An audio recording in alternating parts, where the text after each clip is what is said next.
And we are live. So, welcome to episode 160 of An American Werewolf in New Jersey. I am the American Werewolf. Straight from the bionic fucking government office in an undisclosed location, we've got John K. Alvarez, who'll soon be running 60 miles an hour in a red tracksuit, just like Lee Majors in the 70s. Congratulations. We can rebuild them. That's exactly right. Not the technology. That's it. And it's all on a fucking GoFundMe. So, I mean, he got That's $6 million right out of that. So, you know. You left. Give me about 2 weeks. You'll see it on Facebook. That's exactly right. All right. All the way in the UK, taking over Harry's recently defunct houses that they've given up thanks to the royal family. We've got Morgan Scorpion joining us here tonight in bright spangly yellow. She doesn't care if you think she's a tourist, you know, because that's what middle fingers are for. So thank you for joining us. That's exactly right, Julia. All right, you'll have to show somebody that one time. And as always, we have Eric from Hey Internet Eric here. My pleasure. And even though he's wearing a Dream Warriors t-shirt, we're going to be talking about some real fucking flicks going on here. And there's some freaky dreams in tonight's movie. Yeah, absolutely. So, I mean, like it or don't like it, The Exorcist has become a franchise. You know, we've got, of course, the original, which can never be replaced and probably is the greatest horror movie of all time in many people's minds, probably mine. We've got the second one, which completely went down the shitter. Yeah. But I've actually... I'm just, you know, because I'll just tell you that it's shitty and I like it. You know, I won't say it's good, you know, and that sort of thing. It's shitty, but I just bought a copy for $2 and it's on its way because it has this fucking ensemble cast. You got Richard Burton. You've got Linda Blair. She came back. Was it Ellen Burstyn? Ellen Burstyn didn't come. No, somebody else played the mom. You've got Max von Sydow. Max von Sydow comes back.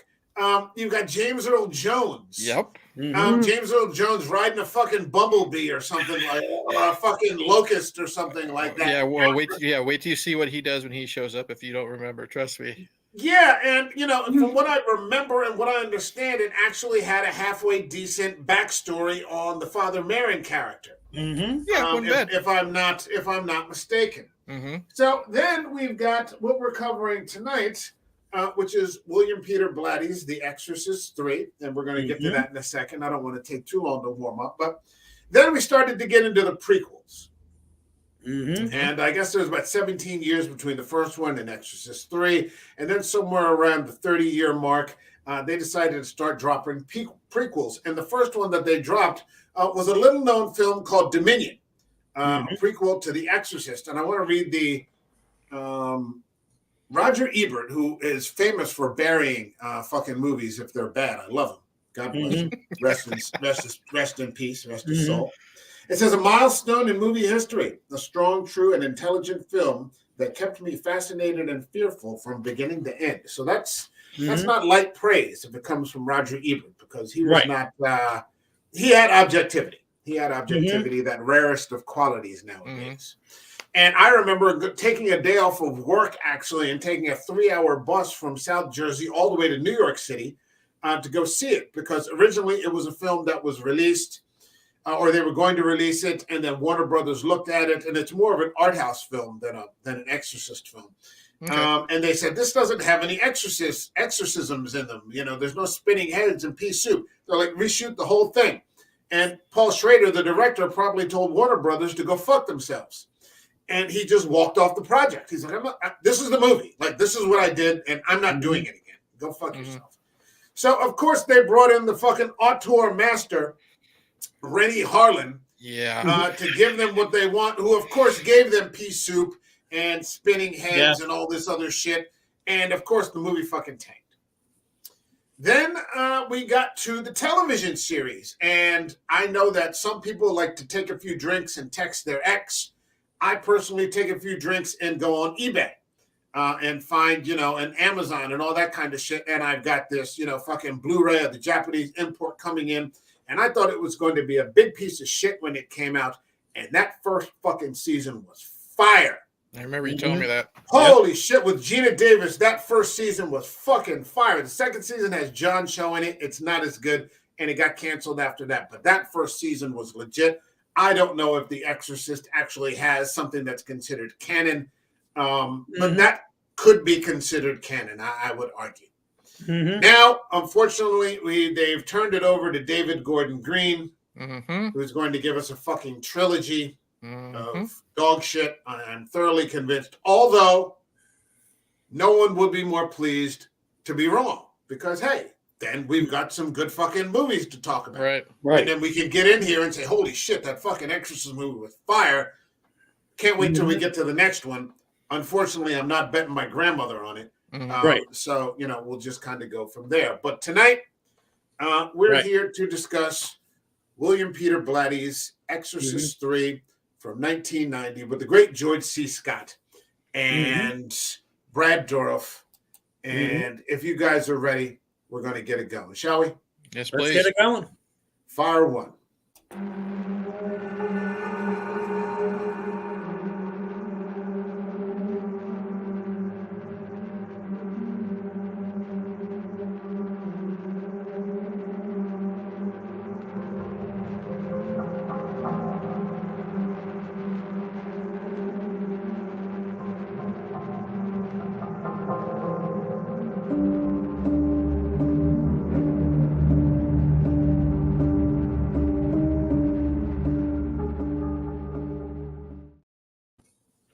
So enough out of me. I usually do my 8 minutes nonstop where no one else can get a word in fucking edgewise, but I've stopped at 7 minutes minus 6.5 when you subtract the introduction.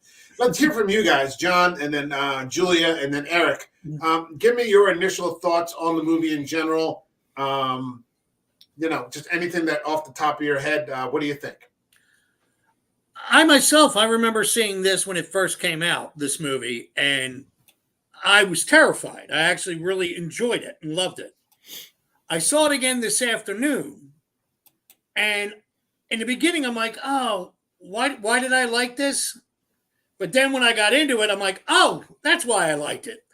I've also come to the conclusion that when I saw it the first time, it was on cable, and I was sitting on a back porch in the dark watching it on like a 14-inch, 15-inch color television. And in the dark, watching it all that freaked me out. Okay. And I realized, I think today it was affecting me because it was the afternoon and the sunlight was pouring in, and I, this is definitely the movie to watch with the lights out. Yes, this is a movie that requires it's maximized by a setting. Yes. Yeah. Julia, any initial thoughts on the movie? Does it hold up still? Well, firstly, the I'd first like one, to so on and so forth. Firstly, I'd like to put in a good word for Exorcist II: The Heretic. Okay. Some of the special effects may not hold up on well today, but they were bloody brilliant the first time round. I saw it in the cinema when it came out. Oh, did you? Okay. Oh, yes. And the hypnosis sequence with the lights really freaked me out. Okay. But regarding Exorcist 3, well, Brad Dourif stands out a mile. He was terrifying. He was just so frightening. He is good. What can I say? There's a number of sequences in it which were also jaw-dropping. Can I mention them? Go right ahead. Okay, the one in the corridor with the figure in the sheet. Yes. And the giant pair of bone shears. Yeah. Sheer genius. I started to bring my shears from the garage in, that kind of, The old woman crawling on the ceiling was another one. Yep. But the dream sequence in heaven, and I believe that was heaven, was just very beautiful and gave loads of hope. If you could only believe it was true. It's a go ahead, I'm sorry. Yes. No, yes, go ahead. It is. It's your time. And I thought the ending kind of fizzled out a bit.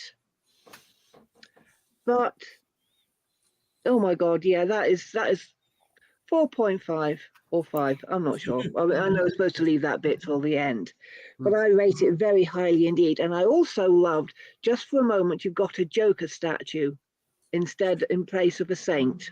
Yes. And the way they just casually put that in there and just swarmed on by it without sort of boom, boom, boom, like a lesser filmmaker would do. That was also sheer genius. Yeah. So those are my preliminary thoughts. Eric.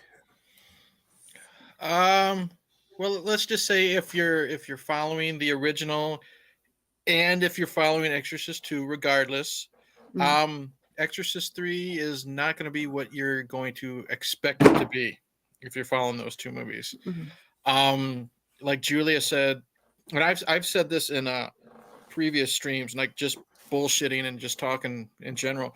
This is my favorite performance by Brad Dourif, and he's barely in the movie, but he leaves an impact. I love George C. Scott in this. I love how they brought back Jason Miller. Too. That was really unexpected. I like how, even though it's air quotes an Exorcist movie, I like how it's more of a detective story. You know what I mean? That threw me for a loop, and it kept me engaged because I love George C. Scott, and he's got great chemistry with his priest friend. I forget the character. Father Dyer. It's again the imagery is creepy. The score and that opening scene in the church is still gives me chills when the doors burst open and you have the Jesus statue eyes opening and just the paper floating everywhere to this to this wail, I guess you would say, of a noise. It hooks you right in the very beginning, and it's great. But again, it's a total 180 in my opinion if you're following The Exorcist and even The Exorcist 2, and that's not a bad thing. No. I actually saw this in the theater myself, back in 1990, and I was just like, "What the?" I don't even remember if at that point if I had ever even seen The Exorcist. Okay. I might have, because I would have been about, it was about 20 or something like that, and it was just one of those things. For some reason, I had never gotten around to it. And then I just went in to see this, and I'm like, "What the hell just happened to me?" I mean, visually, it's breathtaking and awe-inspiring, and it's frightening as fuck. And the sound effects are just, right there. And Dourif's performance, and I've talked about Dourif's performance so many times. Yep. And you just walked out, and you're like, "Holy shit, that was a fucking movie." Yeah. Briefly, I just want to get into real quick when we talk about William Peter Blatty. This was one of those films, because I don't want to get into a compare and contrast. Right. This was one of those films that went through production hell. Where basically they made him reshoot the entire film. And if you get the particular Blu-ray that they offer now from Shout Factory, you get a scrapped together version of what Blatty's vision was.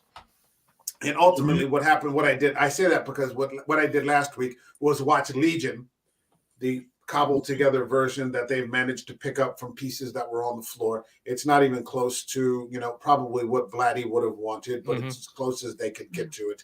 And then I watched both documentaries because it's two Blu-ray setup. And there's a documentary on Legion, and then there's a documentary on Exorcist 3, and they're about 30 to 40 minutes each. So I watched Legion and both documentaries. And then today I sat down right before we went on and watched Exorcist 3. And Blatty said, as the author and the actual director and screenwriter, well, the author for both books, The Exorcist and then Legion, what he said was, that these were basically his sort of search for God, because he was a very devout Catholic. And you can see that sort of storyline where people are struggling throughout the movie, in the struggle for God. And he said, he wanted some validation of his own immortality. And that, there was something, that death wasn't this final ending. But he said, what he decided at the end was that, that there was a God that was good. But that evil was just interwoven into reality itself. And you can see those themes sort of throughout both movies. The film starts out with Father Dyer and Kinderman, played by George C. Scott, and they're looking. He starts out with Dyer looking down those stairs, and it's been 15 years, and you can tell it just whatever happened those 15 years ago just still weighs so heavily on them. Yeah. That it was just before and after and life altering. If anybody wants to go, any thoughts, or should I just keep going?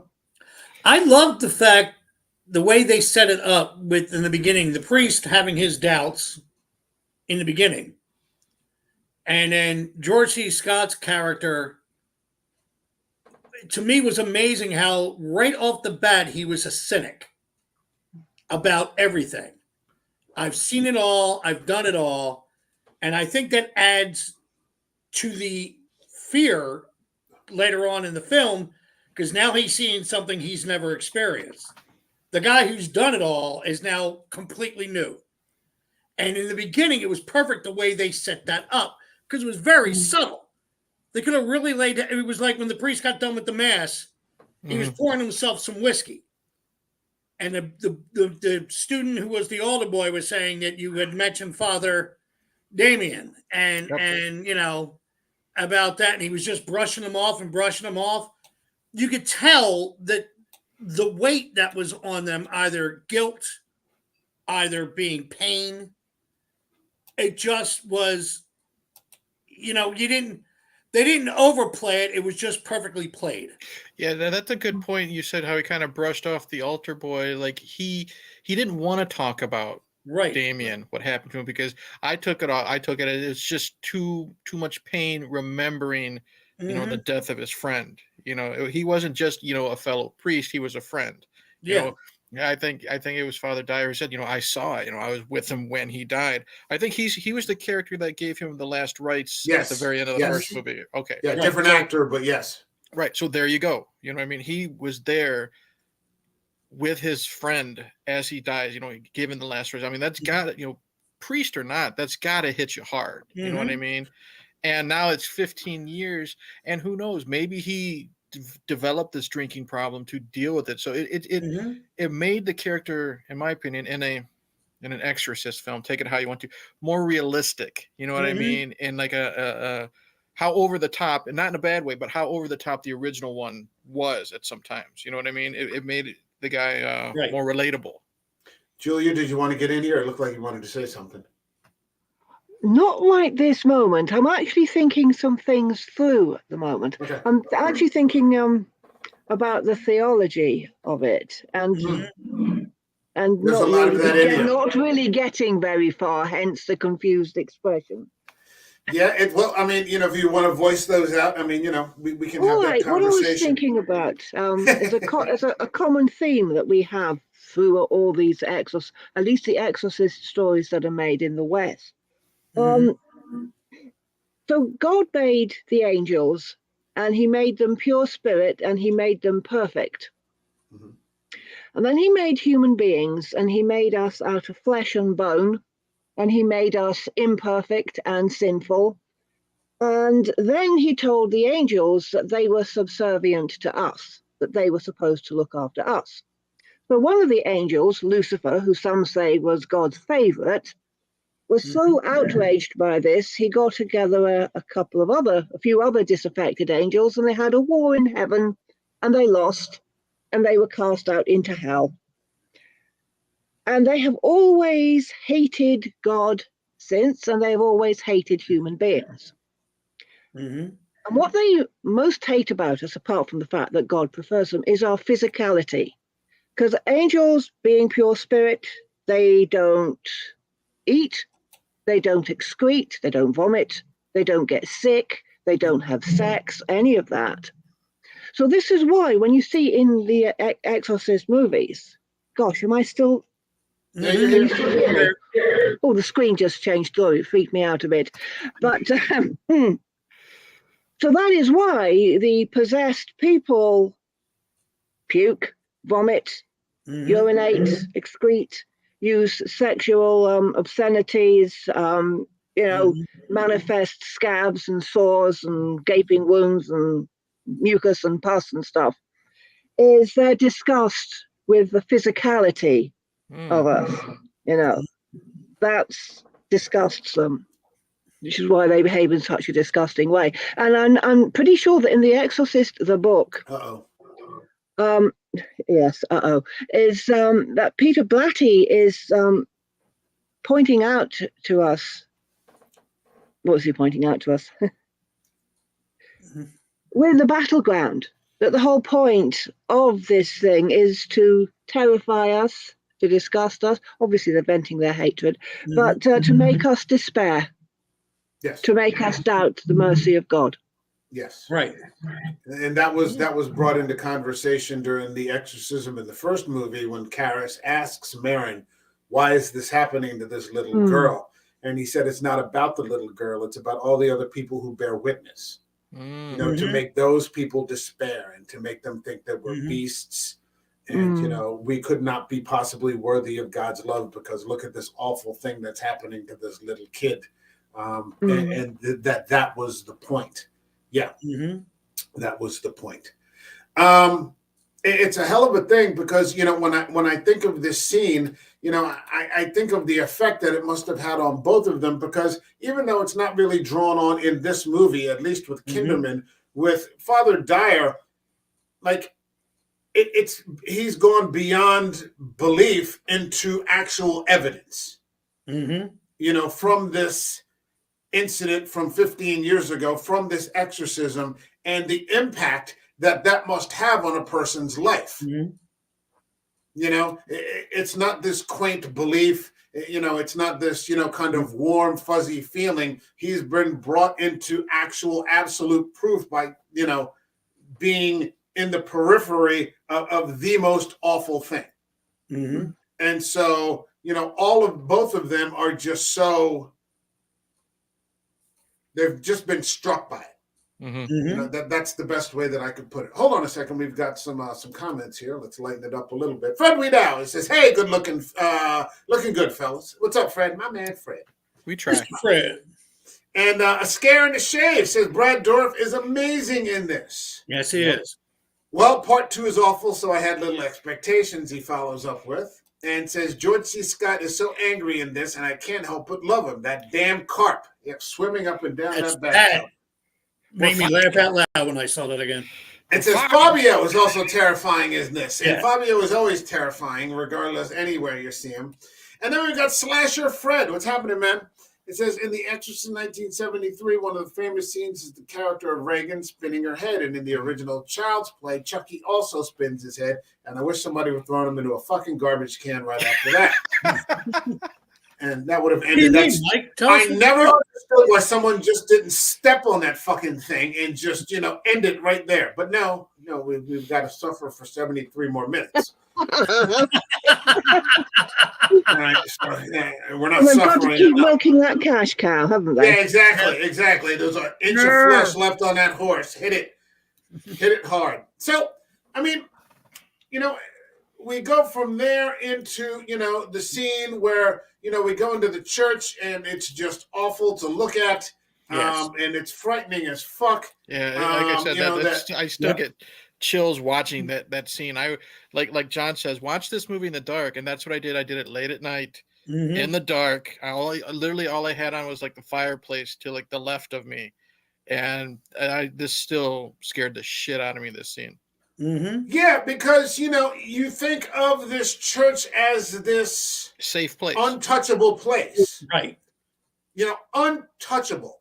You know, I mean, you know, aside from Gabriel Byrne in End of Days, you know, which is, you know, it's Gabriel Byrne, you got to let him in. Angel Heart, if you remember, Lucifer can actually enter churches. Well, that was a corrupt as fuck church where the priest was saying, if you love me and you see people talking about me in a Cadillac, you should want me to be in a Rolls Royce. And you're just like, yeah, this is the kind of church that Lucifer would enter. There's a later church appearance in a regular Catholic church. Yeah, I'm pretty sure. Well, I'd have to watch Angel Heart again. I've seen it about 8 times. I'd have to watch it again to be absolutely sure. It's also De Niro. He could do whatever he wants. And if you look at the movie Devil's Advocate, Al Pacino in the church, which was very funny, in the back of the church, and he was Michael himself. or Lucifer himself, he was actually looking up and smiling and sticking his finger in the holy water. He's right over the holy water. Like, what are you going to do? You're going to hit me. So I mean, it's amazing because when growing up in Catholic Church, you're told this is consecrated ground, that it's safe, and to see what could happen to that, I thought was a brilliant piece of storytelling because it shook your excuse the expression, but it shook your faith, so to speak. Type deal. I mean, it really added to it because where can you be safe from this? Yeah, exactly. There's no safe place. Yeah. But I'm much later in life when Jordan Peterson came along. He said even the Garden of Eden had a snake in it. Right. True. That's true. There's nothing that man can design that some deceiver or some serpent or some kind of malevolence isn't going to get into it. Evil always finds a way. Yeah, and I always think, when you think about the creation story, nobody thinks about that. Like, even God couldn't create something that, that snake couldn't get in there and, do some whispering and, work off some influence. But let's get back to the movie. We get to the mass, and I thought this was a really important scene where Father Dyer is giving the mass, and he's talking about, God and, the Prince of Peace and, let not your heart be troubled and, these sorts of things, peace I leave you, my peace I give you, these sorts of things. And you're contrasted in the next scene, in this parallel scene, with this awful fucking murder and the torture and the mutilation and the murder of this small child, which is about as bad as it gets. Right. So, I mean, there's just this contrast between Father Dyer and then you've got Kinderman over here who is just, his feet are much more firmly on the concrete, I think, than Father Dyer. So the Father Dyer is clearly a good man. And I just thought that was a brilliant way to set up the movie. They're looking at this body of Alice Kintry, who's been tortured and beheaded and mutilated. And is there anything more awful than harming a small child? Exactly. Like that is the ultimate, the pinnacle of evil. Like the devil's candy. Remember, he said that the candy was the tears of children, like the pain of children. Well, it's like, I don't mean to interrupt you, Mike, but it's like one of these like unwritten rules. Like that's the worst thing you can do because like you've heard all those stories, even in prison. Yeah, the child molesters and the child killers, they get the shit kicked out of them by the other criminals, because that's like a place that no one is supposed to go. Yeah, right. Those are the rules. Yep. You can murder, you can steal, you can beat someone to death, but if you fuck with children, you're going to have a bad time of it. Yep. Right. There's a code. And there's a great movie about that, actually, that Ryan and I covered. And John, you would probably know it, and maybe you too, maybe all three of you know it, called M. With Peter Lorre. Peter Lorre, yes. Oh, Lord, that's such a fantastic movie. And it's about how they can't catch the serial killer played by Peter Lorre who kills children. And so the mafia, the organized crime groups in the city decide to band together to catch this bastard because there are some things even they won't tolerate. Right. Well, if I remember right, part of their motivation was justifiable moral outrage, but part of it was that the police trying to find this serial killer were interfering in their business. That's absolutely right. The whole city had been shut down for a year because the police were and they couldn't catch this guy. So one, they couldn't conduct their normal business, but also that this was beyond the code, right? Of what they were willing to tolerate. So if anybody ever gets a chance, I think you'll find it. It's a fantastic movie. It's Criterion Collection. Yep. Ryan wanted to cover it for the show. I'm pretty sure it's public domain. I think it is too. I thought I saw it on YouTube. You might be able to find it on the old Tube Review. It came out the same year as Todd Browning's Dracula. 32. Right. 31. And it's just great stuff. And Mike, On a side note, if you ever get a chance to do movies from the early days of talkies, they were taking a lot more risk than movies they do today. Type deal. Like that subject matter, if you did today, you would, have people bitching, moaning, and complaining about it. Man, we covered Dracula. That was, I think, the second movie we ever covered on this show. And in the same year over in Germany, I had no idea that they were making things 20 times as dark. Right. M is 20 times darker than anything the Universal fucking monsters did. And it's about a guy. It's just about a fucking creepy fucking guy. And Peter Lorre just plays it to the to the wall, man. That's right, man. They grab him up and they actually hold a court in front of all the criminals to put him on trial, like in front of his fellow criminals. And it's just one of the most mesmerizing scenes. You can't not fucking watch it. I'm sure I'll look for it. Yeah, please do. Please do. It's a good movie, man. Slasher Fred, I've noticed that in the original Exorcist, the beginning kind of feels like a pre-Indiana Jones because it starts with an archaeological dig. Yeah, you're getting a little bit on the Marin character, and Marin, of course, I always thought this was one of the great parts about it. Marin figures out in the first 5 minutes, although you may not know if you're only watching it for the first time, that he's going to die. He figures out in the very beginning of the movie, oh shit, it's time. It's my time. Yeah, I'm not going to make it through. I'm going to go. I'm going to go. It's not even a question. I'm scared. And he's just so fucking scared that intro 10 minutes is so fucking great.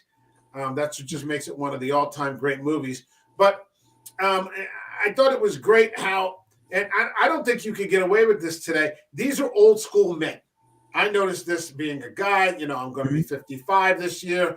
None of us are 21 anymore, except for Eric. And, these are guys who don't discuss their feelings really. Right. Like they might discuss it with each other about this one specific thing. But what ends up happening is that they use each other as an excuse. Oh, today's my day to cheer up Father Dyer. Oh, today's my day. I cheer up Detective Kinderman. They sort of offset their own pain in public by making it seem like they're going to help somebody else, when really it is about that, but it's also very much about them. I loved their relationship. They acted like they were brothers. You know what I mean? Two of my favorite scenes in this whole movie deals with them together. I love the scene when they're in the movie theater. Yeah. And George C. Scott is bitching, hurry up, we're going to miss the movie. I got to get my sweet tarts or butterscotch. Lemon drops. Lemon drops. And then George C. Scott's just rolling his eyes, hurry up with the fucking popcorn, that type of stuff. And then the other scene I like is when he's visiting Dyer in the hospital. Yes. And I don't remember what Dyer's there for. The comedy is so subtle in this, but it works. And it's always with these two guys. They're arguing, my brother died at 29. Oh, he died in Vietnam or something like that. Well, it could be related, that type of bullshit. And then the nurse comes in, ready to do a blood test. No, this is the wrong room. Oh, yeah, nice hospital, right? That type of stuff. They made a Schwartz be with you. Exactly. Yeah. They really made, and like I said, are you guys okay in there? We're fine. They really do have that brotherly bond. Yeah. And these two actors together, they make you really care for them. Right. And at least one of them's not going to make it out of the movie. And then when that happens, it really takes the wind out of your sails. You're just like, no pun intended, Yeah. God, you know what I mean? You get really mad when that scene happens. And then you feel for George C. Scott when it happens. And that friendship and that humor even was a great distraction or a misdirection, because like when George C. Scott walked in with the penguin. Yes. And he turned around and said, I found this in the street. I thought you might like it. Yeah. But when he leaves the room and he's standing at the elevator and he steps into the elevator, you see the statue with the head cut off. Yep. Which was already set up with the boy in the street. I mean, I loved that because it really was a sense of misdirection or making you go that way and putting you at ease. And then when you see it, your brain kicks in and you go, oh, shit. Yep. I'm in a horror movie. Yeah, I'm in the ultimate horror movie here. I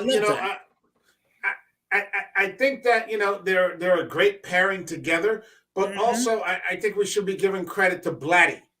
And if you've read Legion, I mean, this is pretty much like the dialogue between them. Eric, you've got to get a copy. I'm looking for a good one for a good price online. Okay. They're just so overpriced in my opinion. Like $40. You got to get lucky. I know $40 is like the cheapest. And I'm like, I'm gonna wait until I can find one for like 10, 15. You know what I mean? I know I can,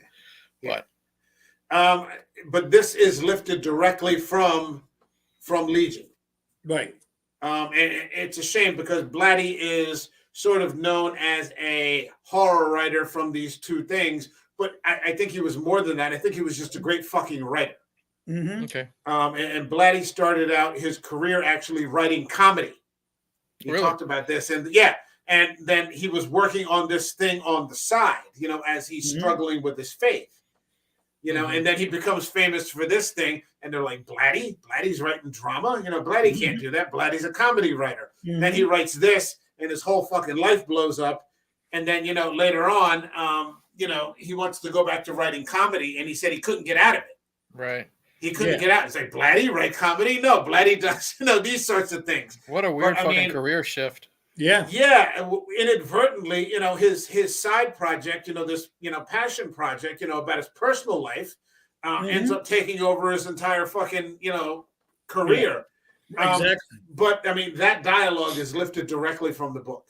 Nice. And it is very humorous, and it is very, wonderful to not just read, but to watch these two great actors pull off.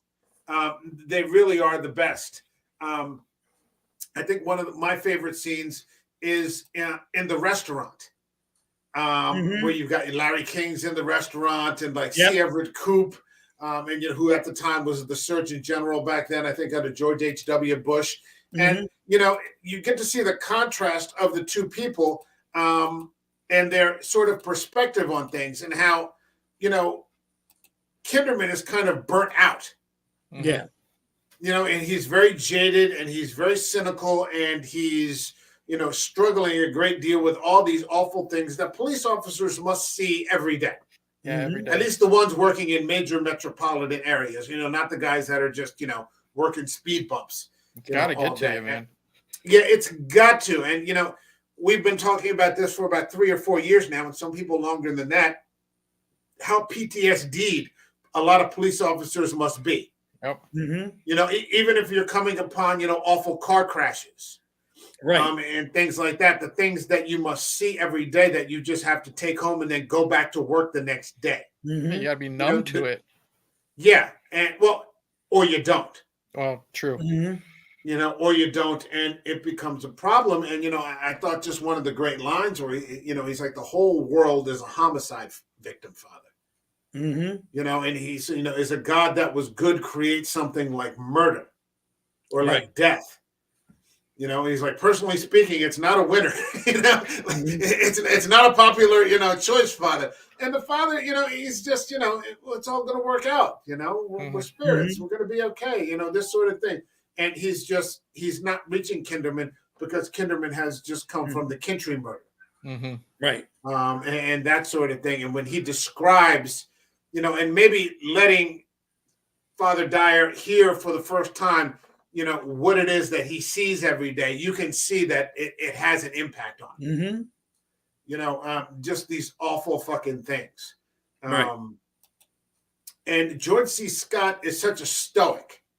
And I remember John and I covering The Changeling, one of the great horror movies. I still got to see that. Of our time, and unfortunately, it got saddled with The Shining. It came out the same year as The Shining, and I think the original Friday the 13th. And just the hoopla just drowned it out. Unfortunately, it got drowned out in the hoopla. But we talked about that scene where his whole family gets killed, and how he does this subtle thing with like his eye.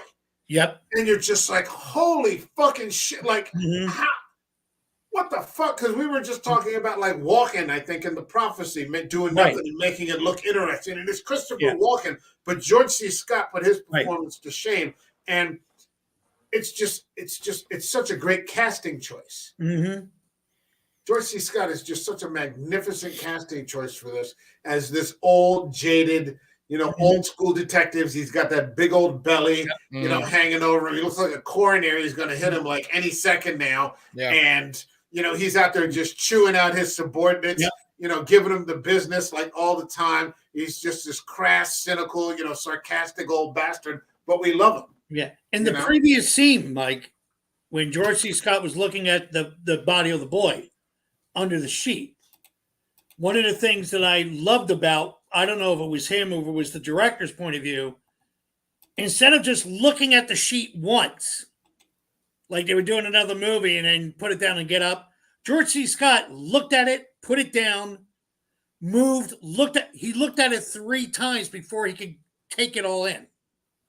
Yeah. And that really sets up the character type deal about how he puts it down and he's discussing it, but I got to do my job. And it's beautifully done. And it was done by him and it's very understated.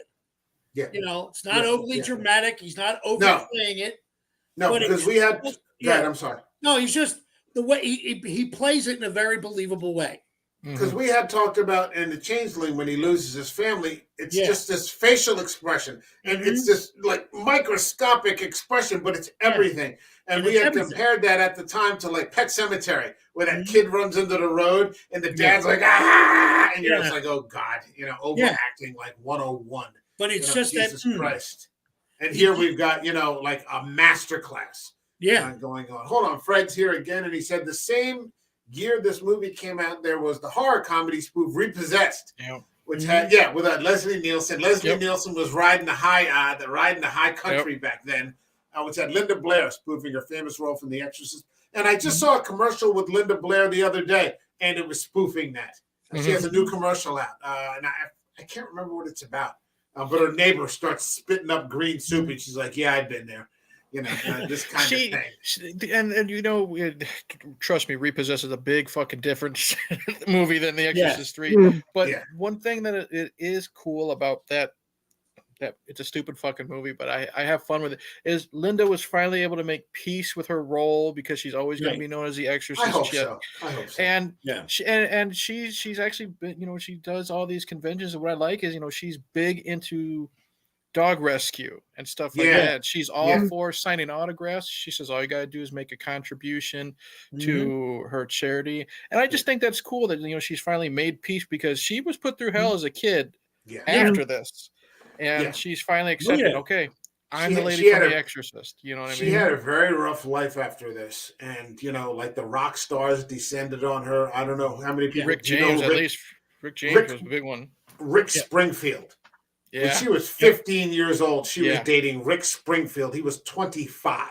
No, that's and you're just like, what the? Like the rock stars just descended on her, and you're just like, what the fuck, man? She's Jesus Christ. But I mean, what the fuck?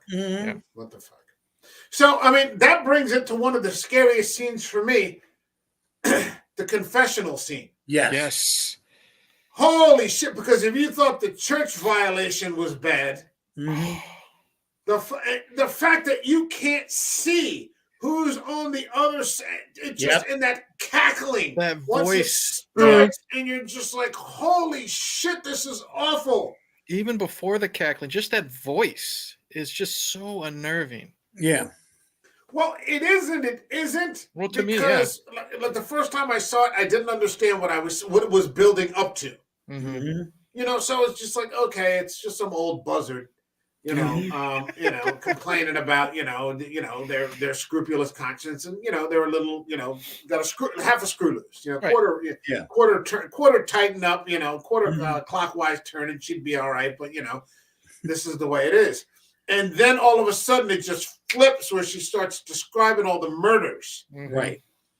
And you're just like, what the hell is this? And then the cackling starts, and the priest, the expression on the priest's face, he just completely loses his demeanor, because, a priest has to be really psychologically grounded, at least in theory, to hear all these problems from other people. And he just loses it, and you're like, what the fuck is going on here? Scared the living hell out of me. Yep. Just awful. I mean, we think about. I mean, we're talking 32 years later. Blatty, 33 years later. Blatty really went for it, man. Mm-hmm. Yeah. He really fucking went for it. The fact that you didn't see the killing, you just saw like the blood, coming out of the underneath the confessional, and you're just like, holy hell, what the hell kind of movie is this? And then you cut to a woman freaking out, and then you cut to 2 children watching this. Yeah. You know what I mean? And that just adds to it. That just adds to the whole scene just being so uncomfortable, at least for me. Yeah, because you don't understand. Like, to this day, I just watched this afternoon. I have no idea why those kids were watching it. I have no idea. Julia, are we leaving you out of this? No, it's okay. I'm listening in. Hop in any time if we're just fucking talking too much, because we're known for that. Well, the one thing that this particular murder serves a very it makes priests who hear about this frightened about going to confession. And it will make people who want to go and confess very, very nervous about going. So this one particular murder spreads an awful lot of pain and fear way beyond the small community in which it's taking place. It was, I mean, again, we come back to that idea that the church is a safe place. Yep. You don't think that there's going to be a double violation. Right. You don't understand who Father Canavan is. He's just this priest that's in the confessional. And then all of a sudden it just goes, like the bottom drops out and you're in hell. Right. Like the whole confessional and the person next to you have just dropped right through the basement and have descended right into hell. And you're just like, holy shit, this is fucked up. Yeah. Damn. Yep. I mean, just really fucking going for it. It's fantastic. But I mean, you've got the man for the case. I mean, look at George C. Scott. Look at that expression on his face. Right. He's just, Yep. There aren't too many people nowadays that could fill those shoes. No. I don't know if anybody could. I mean, he was just a one-of-a-kind kind of actor. In a completely different era of filmmaking. I don't know who you would get now. Like, they got this new movie with Russell Crowe called The Pope's Exorcist. And I'm just not very excited by it. I'm not. I'm just like, maybe. Like the trailer seems to give away the whole movie. It's like a 3-minute trailer. And you're just like, I mean, like Russell Crowe, he's a great actor. I love Gladiator and quite a few other movies that he's in, but I'm watching this and I'm just like, this isn't doing anything for me. Like it's not drawing me in. But that's because Liam Neeson was busy. I suppose so. I mean, maybe you could get somebody like Liam Neeson. You would have. Yeah. It's no Woody substitute. Harrelson could do it. What? Woody Harrelson could do it. He could do it. That would be terrifying. He's got chops. Yeah, that would be terrifying. Now we get to. Go Before ahead, we move on to this, Mike, because it was the first time I noticed a technical thing that they were doing. Okay. They started working with lights and shadows. This movie coming to special effects, except towards the end, a lot of it was low budget. A lot of it was just like, stuff coming out or you turn the camera and see something.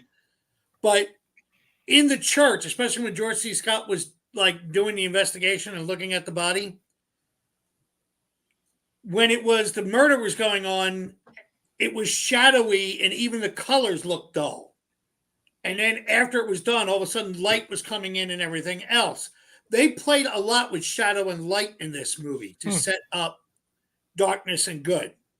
I didn't notice. And I noticed it. I think I noticed it this time around because it was in the church. It was the stained glass windows type deal. There was like a painting of something of a statue, and it looked kind of shadowy. And then when they went back to it, you saw it through with the stained glass windows adding light. Later on, when he's talking to Legion in the room, it's dark, but he's in a spotlight through the window type deal. And they really started working with shadow and light in this, and I really loved that. And this was the first scene that I noticed it, that I started trying to pay attention to it. even though this wasn't Blatty's original vision, he still, I mean, considering this was just like, well, I got to fucking do this. You got my arm behind, behind my back. He still pulled off a hell of a thing. You can tell he still gave a shit. Yeah. Oh yeah. It wasn't like, fuck you, no, I'm just going to phone it in. I mean, when we talk about what it is that Blatty was all about to bring all this together in the first place, you can see why he wouldn't. You can see why he wouldn't. That brings us to the hospital stay. May the Schwartz be with you, and there they are with the and again, this is probably the last piece of humor in the film, but you don't know it when you're watching it, right?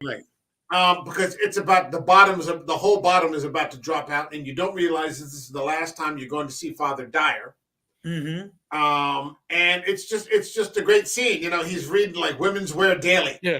He said, "Are you reading?" He's going, "Well, I can't provide spiritual advice in a vacuum. What the hell's wrong?" Yeah.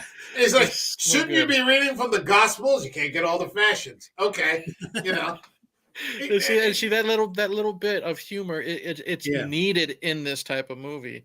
Absolutely. It might be humor though, but it's true. Yeah. He does need to keep in touch with what his congregation are reading and thinking and talking about. He wants a copy of all the tabloids. Can you give me the National Enquirer, the Star? He's got to keep up on pop culture, and what's going on. He buys them the Penguin and the hamburger. Yeah. And he's like, shouldn't you be reading from the Gospels, or don't have all the facts? Doesn't he say something when he brings in the pictures like, "I found it lying in the street. I thought it was good enough for you," or something like that. Found it lying in the street. Thought you would like it. I love that.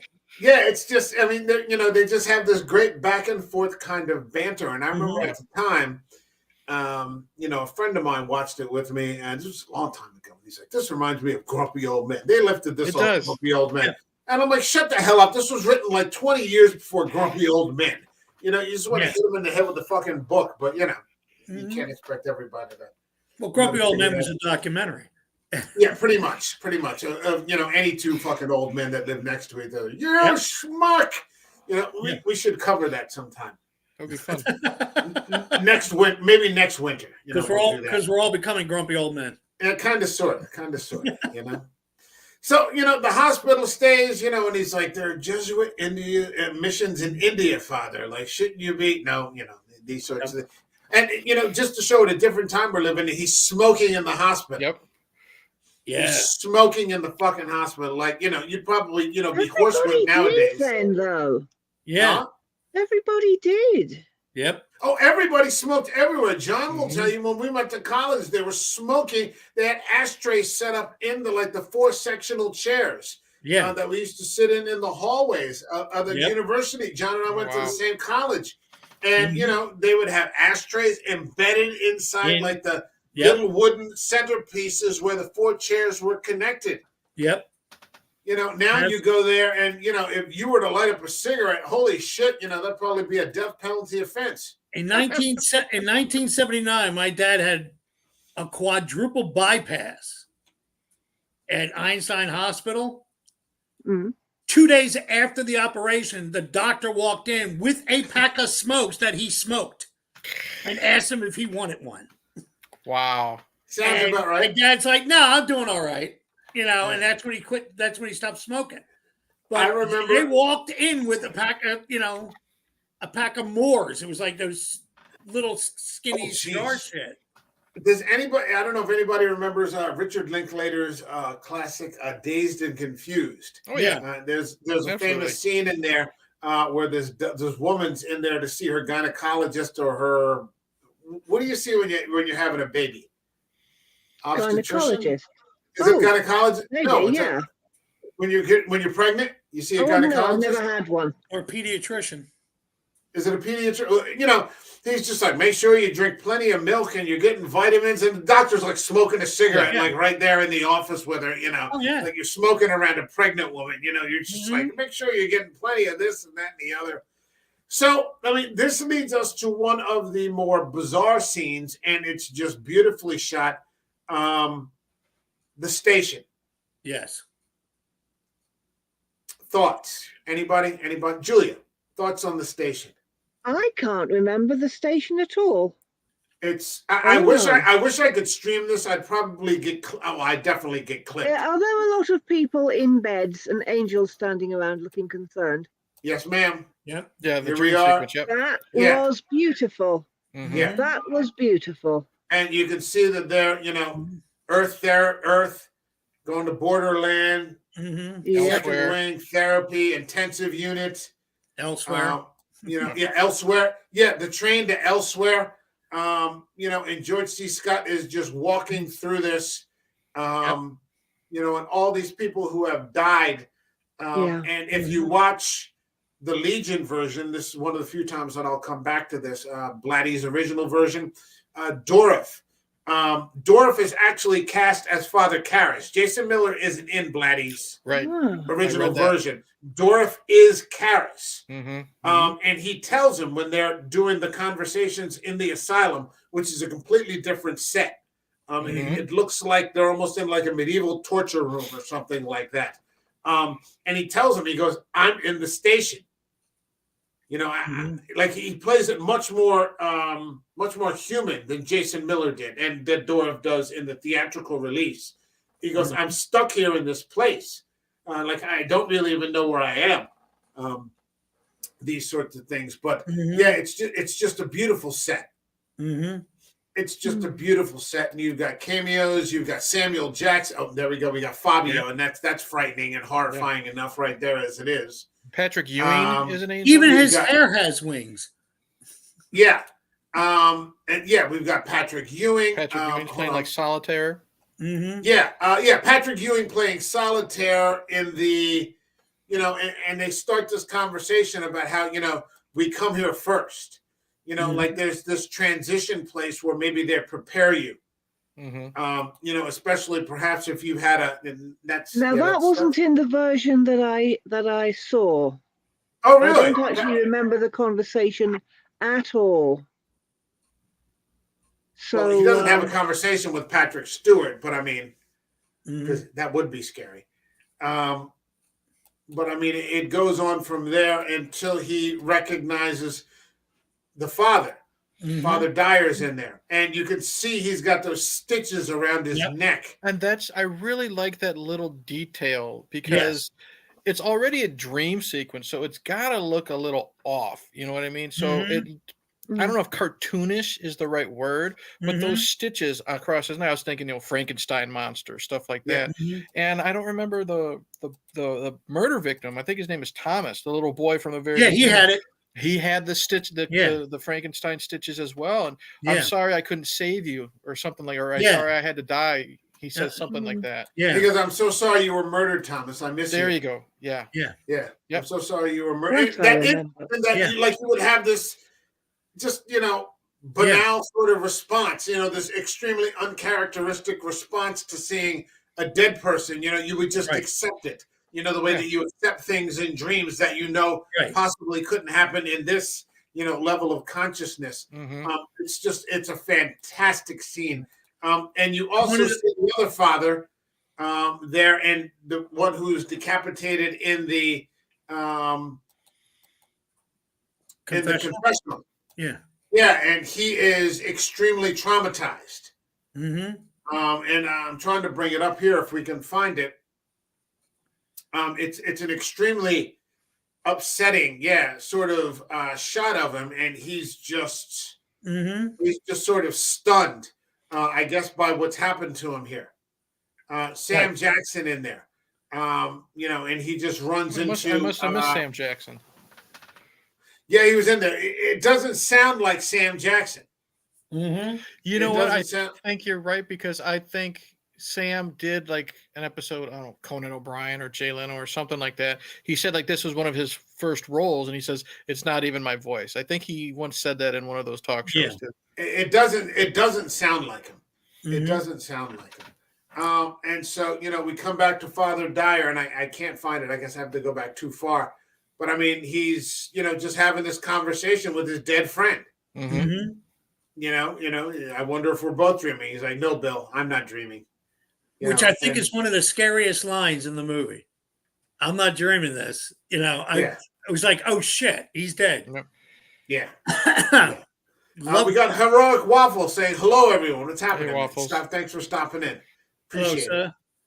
And then it's back to life and back to reality, and we find out that Father Karras has been murdered, and it's pretty awful scene.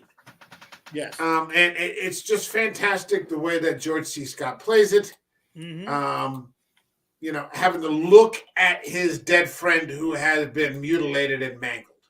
And not just that, what really sells it, not just George C. Scott, is when he's walking in, the way that all the other officers look at him. Yeah. You know what I mean?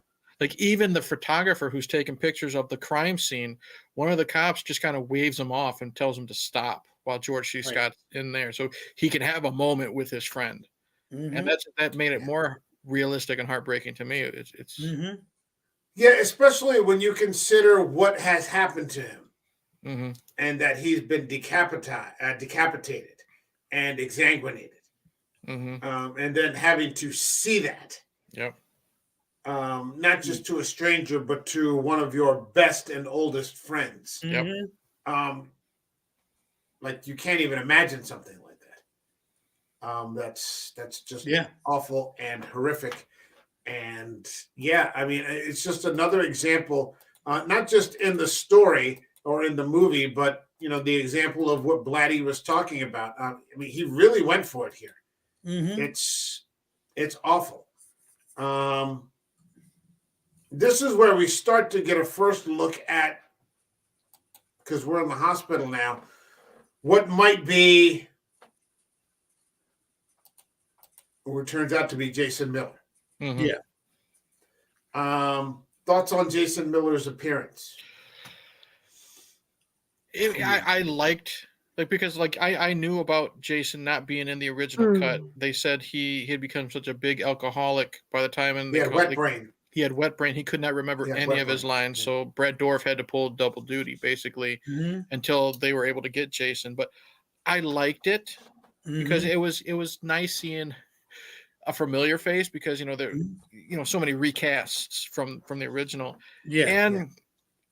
I hate to say it, I think the troubled life Miller had helped, at least the look, the pained look of Karras, you know what I mean? Yeah. And it helped in the performance, because he gives a good performance, but you can tell he's just so physically drained in this movie. And I hate to give, benefits to his hard life, but I think that helped him in this film. It's tragic, that he couldn't remember the lines. Originally Blatty wanted to go with Dorff as Karras, and if you see the Legion version, he is Karras. There's no Jason Miller in it, but they said that the studios demanded. Yeah, they wanted Jason Miller, and so they just harangued, and they ended up with Jason Miller, but it was far from awful. Oh, he did a good job. Far from over. He did a really good job. They limited, I think, his lines, so that there was just enough in him to add that authenticity from the first movie. And I remember, going to the theater, and like I said, I don't remember if I'd seen the first one by then. Maybe I had, maybe I hadn't. But he was scary. He was scary. If you ever get a chance to see Legion, Dorff's performance is much more human. Miller's performance is not human. No, not at all. It's supernatural, and it's scary as fuck. Brain damage will do that to you. Yeah. Inadvertently, I suppose that is absolutely true, and I suppose we all know people who've gone a little too far, in their addictions and so on and so forth. It's good stuff. I mean, there's also the scene where he goes to visit the bishop, and there's just that tiny bit of exposition where they refer back to the first movie. It could be that exorcism. Maybe that's why these things are happening. And it's only like a quick 5-minute scene, but it's scary. Right. It's scary. They're in that dark fucking rectory or whatever, whatever it is, and you're just like, this is fucking creepy. And this is for you, Julia. There's your Joker. I can't actually see it at all. Why? All I see is a wolf and the moon. I see the picture. I see the picture. Yeah, I don't. that's weird. I've seen some of the pictures, Mm-hmm. but Okay. there he is. Now I see him. Yeah. Okay. Maybe we got a little bit of a delay. Now I see him. Mm. Yeah, there might be some kind of a delay, but yeah, someone decided to put the Joker in a fucking rectory.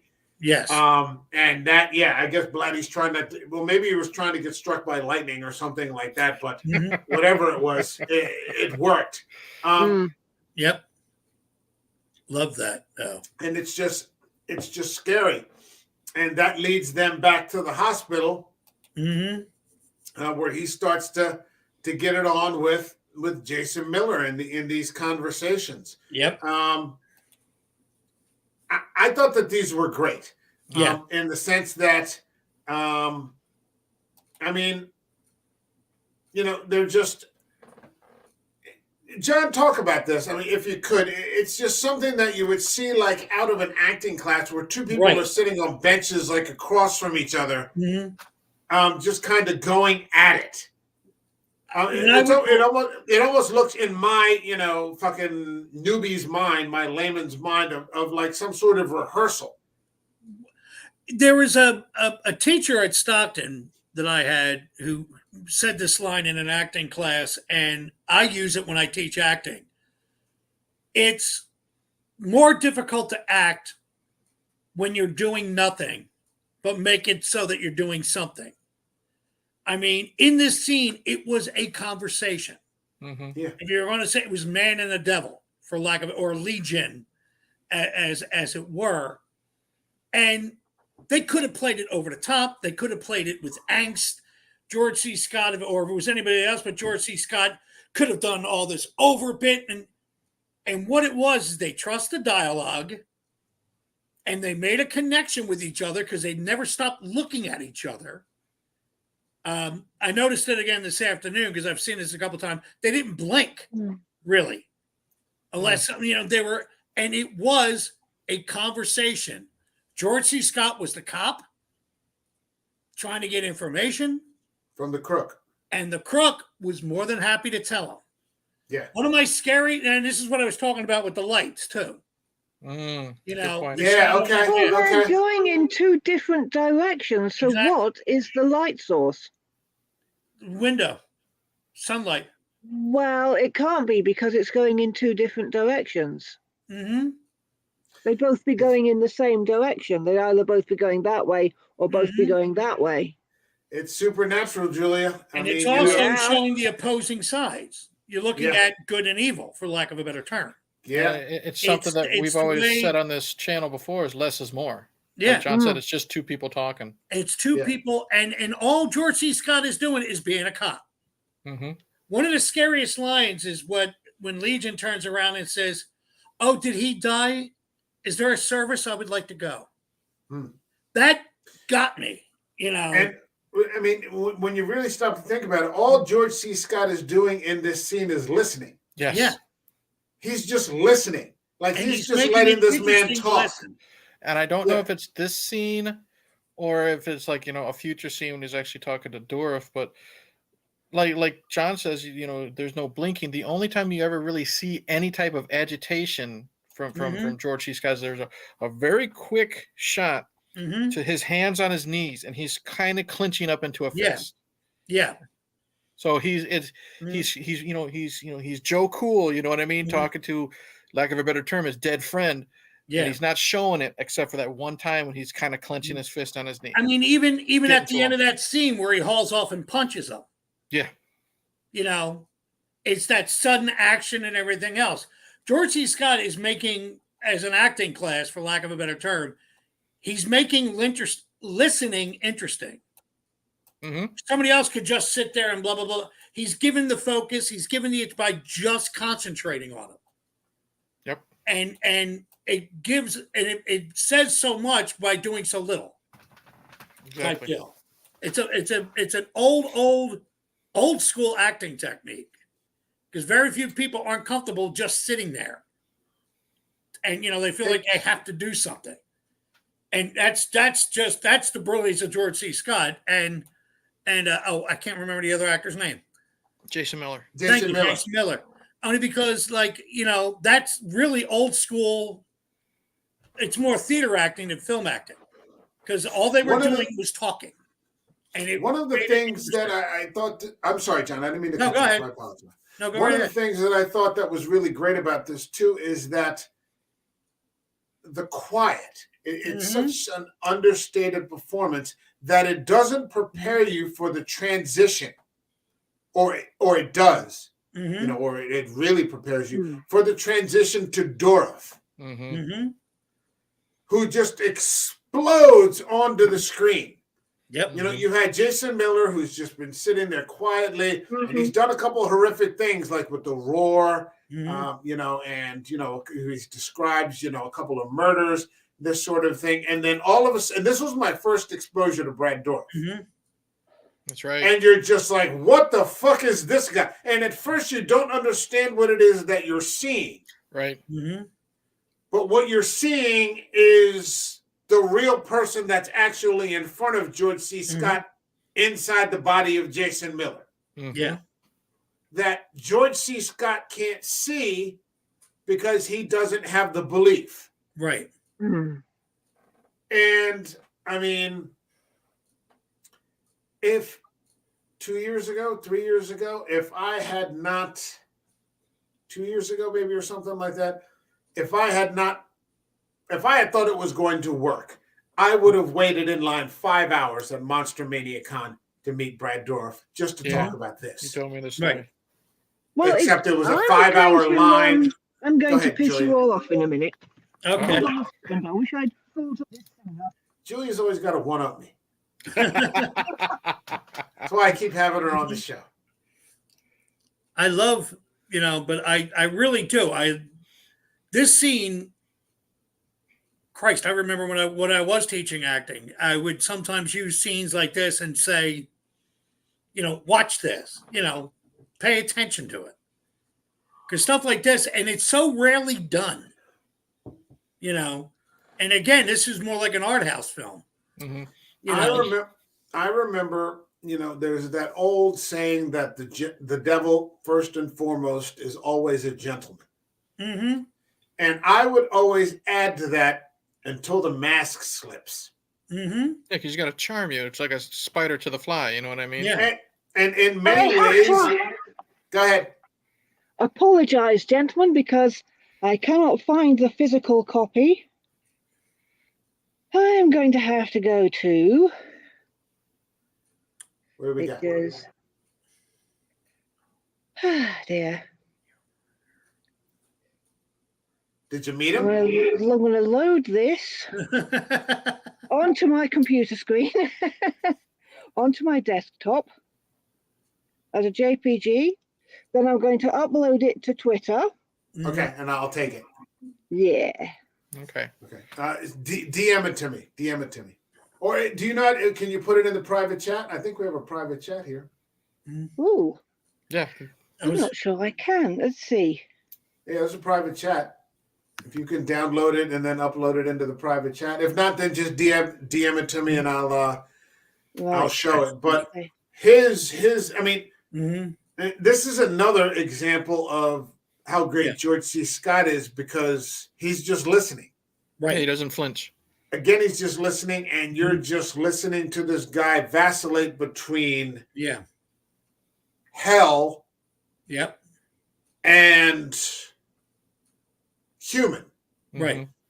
And if you watch the Legion version, he plays it much more human because he's Karish throughout. Okay. It's a great cut too, because they're just sitting there talking, and then he says, "Because I'm the Gemini killer." No, the Gemini killer is dead. And then that's when Brad is just literally thrown in your face, and he's yelling at the top of his lungs, "No, I'm alive." Yeah. So there's where, like, if this is your first time seeing it, you might be a little confused. Why is Damien Karras saying he's alive? But then you realize, because if you remember earlier, they showed the Gemini killer's mugshot, and it was Brad Dourif. Yeah. It's like a blink and you miss it scene, but so he's not Karras in this. He's the Gemini killer. Right. This startling introduction and this disgusting sort of description of how he killed Father Dyer. Yeah. With the catheter and these drugs that he uses to paralyze people. And even at the end of the dream sequence where you see Father Karras like slamming back and forth up into the pillow, and you're just like, fuck, this is awful, man. Yeah, because he mentions you just gotta pump the legs just right to get. You gotta wring it out to the end. Yeah. Yeah, and I mean, just the pace. I'm sorry. He even sounds disgusted in himself, because he says, you might not be able to get every last drop out. Yeah. So he's like, damn it, I still couldn't finish it. I was disappointed. And what I forgot to bring it up. It's like, these hospitals are so clean and white and pristine. And you had this murder scene, and what was great, we didn't see anything. We just saw a body under some blankets or whatever, and all of these little jars of blood. Organized, nice and neat and clean. Yeah. And that's also uncomfortable. You know what I mean? Yeah. That type of, like a better term, the guy was butchered. You know what I mean? Yeah. It's like what you would do, to an animal in your barn when you're getting ready to, skin it and cook it and whatever you want to do. But this is just all nice and neat, and there's not a drop of blood anywhere. It was blood, but it wasn't bloody. Exactly. That's what I know. Even with the killing of the first priest, and even with the kid in the park, the sheets had blood on it and everything, but it wasn't bloody. You didn't see guts over here, brain over there. Because it's not gore for gore's sake. Exactly. Right. This is the difference between content and an actual. I'm just going to say it that way. This is the difference between content and an actual film. Right. Right. This is what separates. If you had been watching something for gore, you would have seen everything, and it would have just been there for the blood. Yeah. Right. This is achieving a lot more by showing you absolutely nothing. And that's what I love. You know me, Mike. I like my 80s slashers and my unnecessary gore, that type of stuff too. But this is more effective to me. Anybody can see a head cut off or someone stabbed. This is more effective to me because you're wondering what the hell is under those blankets, those tarps. Yeah. It leaves it to your imagination, and it leaves the viewer to do the work. Yep. What could be better than that? Here we are 32 years later talking about it. Yeah. Exactly. It's as fantastic. long ago It's as that, fantastic. my God, it doesn't seem that long ago to me. It was 1990, It's 30 right? Yep. It's 33 years. I apologize. It was a little bit longer. 33 years. Yeah. Wow. I mean, look how young Dorif is. And I remember when I watched the documentary, George C. Scott said he'd never met. He's a good young man. He knows what he's doing. I never heard of him before, but he seems to know his job. So, no problem. Yeah, he was just doing, bit parts. I mean, he had just done, Child's Play a couple years before, but the only He had other done Cuckoo's Nest. I was going to say the only major role he really did was One Flew Over the Cuckoo's Nest, and that was his first role. Yeah. Well, So he's always had the talent. I remember him from a Whoopi Goldberg movie called Fatal Beauty. Fatal Beauty, yep. It was my first time I saw him. And I remember being struck with a massive girl crush at first sight. It's the slightly tilted eyes. I thought he was he was pretty wonderful. And subsequently seeing him in the X-Files as Luther Boggs. Oh, that's right. He was Luther Lee Boggs in the X-Files. Yeah, that was a great episode. I'm trying to think of other things. He has Julia. done a lot, but Oh, There you go. Look at that. Stop it, Julia. Stop it. You're just bragging now, Julia. You're showing off. That's You're showing great. off, and I don't appreciate it. I can't help it. I'm overflowing with enthusiasm. Look at that fucking absolutely smirk. wonderful That actor. smirk on his face. Look at the smirk on Julia's face. That's true. I know.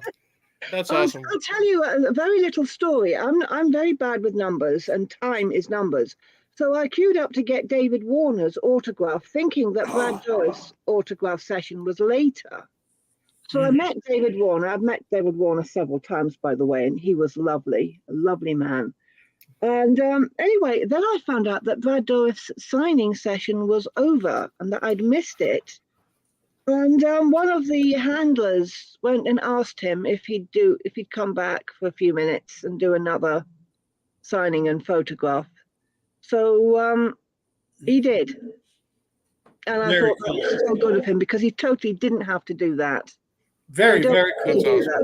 Not obliged to do that at all. How long ago was this?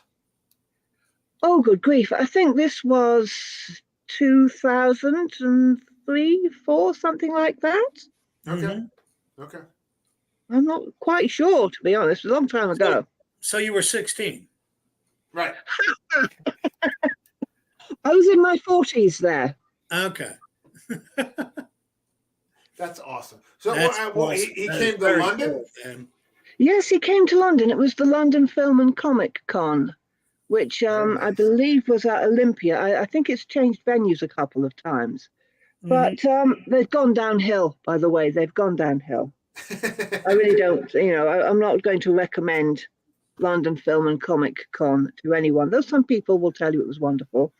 But I met Michael Ironside there, Chris Sarandon, who else? Udo Kier, Margot Kidder, who else? I wish I'd had the courage. Elvira was there, but I didn't have any money left. And I wish I'd had the courage to just go up to her table and say, "Hi, I think you're wonderful," the way fangirls do.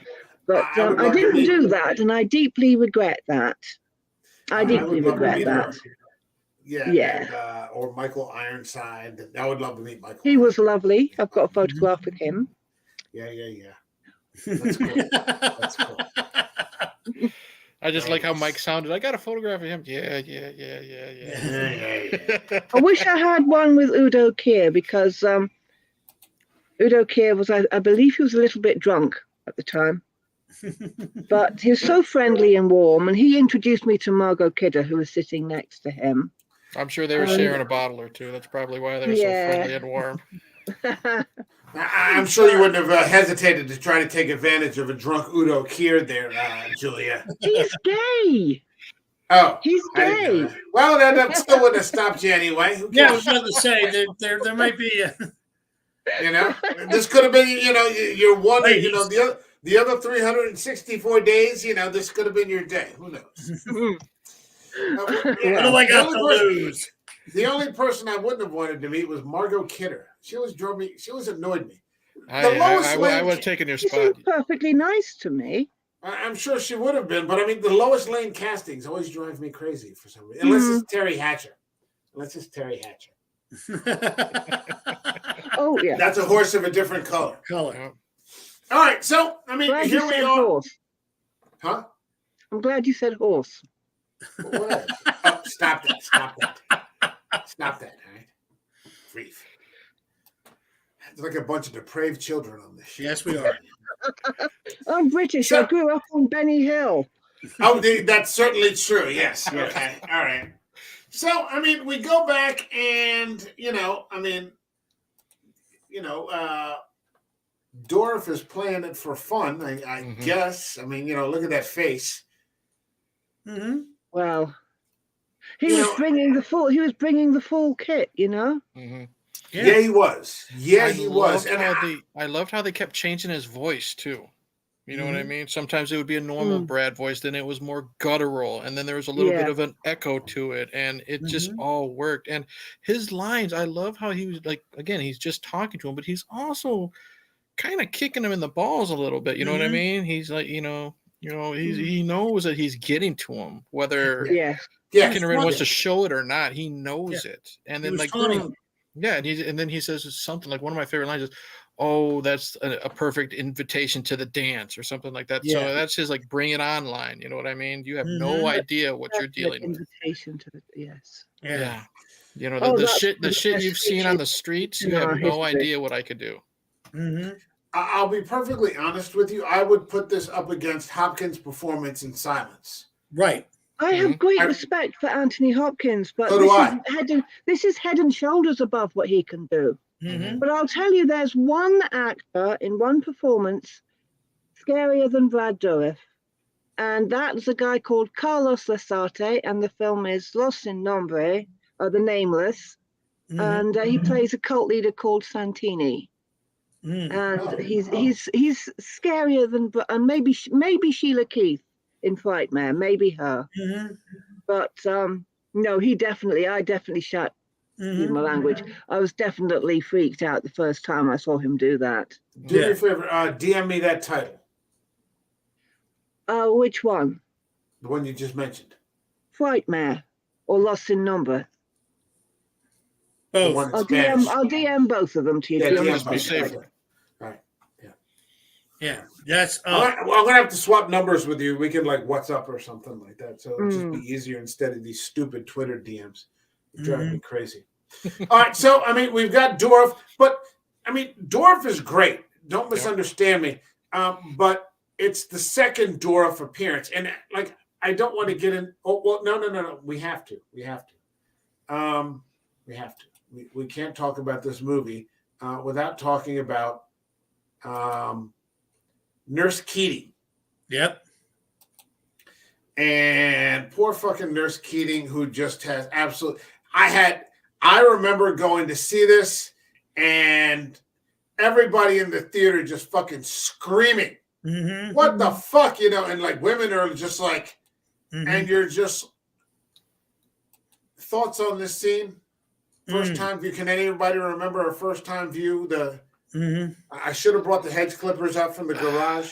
See, I've got electric ones now. You got those ones that you don't need to do this anymore. So right. The first time I saw it, let's see, 1990. So I saw it on home video because my mom was a huge horror nut. My first movie I ever saw from beginning to end was The Exorcist, edited, but it was because of my mom. Yeah, she says, "Hey, watch this," and of course, I'm in elementary hey, watch school. this. No, that's how it was, literally. Yeah, it was like I want to show you something you're never going to forget.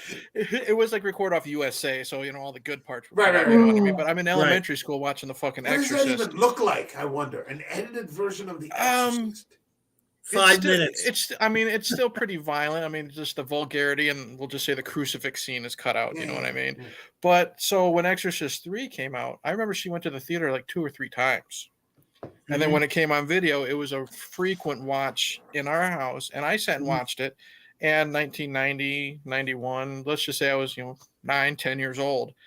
And I wasn't very interested because at 10 years old, I didn't give a shit about a detective story. You know what I mean? Right. I was just there to see the priest because she told me the priest had come back to life and stuff like that. So I was there to see that stuff. And this jump scare, whenever people say, what's the first jump scare that comes to your mind? This is the first one that always comes to my mind because there's no violence, but it's a perfect use of a big blaring sound that comes out of nowhere and an image. And then it cuts to, again, we don't see anything in this movie. So it already makes you piss your pants because of the noise. And then you're wondering what the fuck happened. And you have just this person cloaked in all white going after this woman with these shears. It's terrifying. Yeah. Without showing anything. I remember when I saw it, the scene before where she went into the room to check on the guy and the guy started giving her shit. You're waking me up. I got to get up at 5 o'clock in the morning to have Brett. And he's doing all that thing.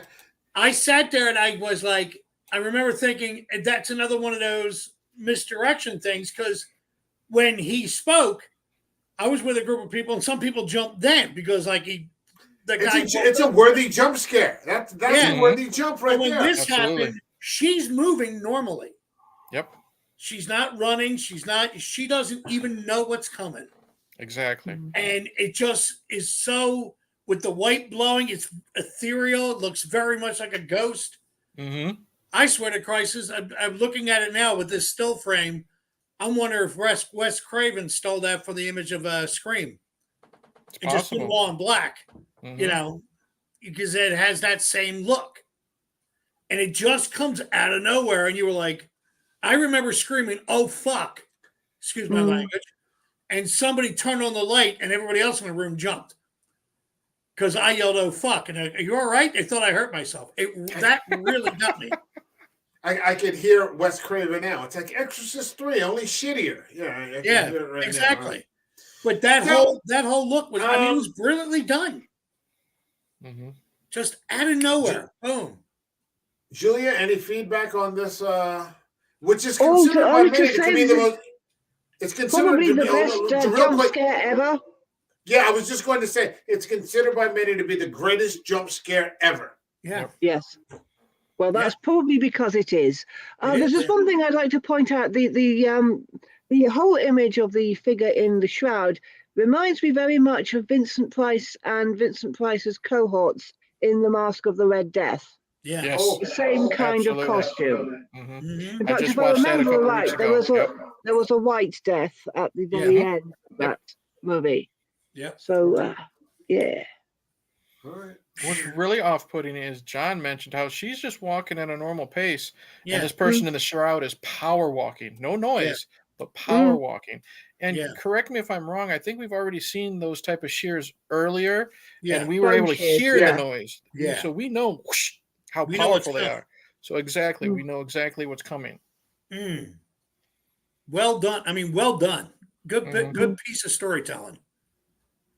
You know, it's a hell of a thing, and it leads to me one of my favorite scenes, which is the second Dorff appearance, where he goes back to visit Dorff, and Dorff begins to explain. It's like Dorff doesn't understand in the first encounter, like, who the hell is Damien Karras? Right.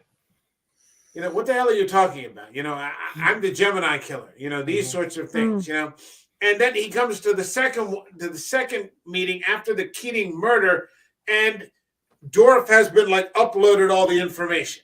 You know, and he begins to explain how, you know, all of this has occurred, and that yes, Karras was dying, but at the moment of his death, you know, I was being slipped in.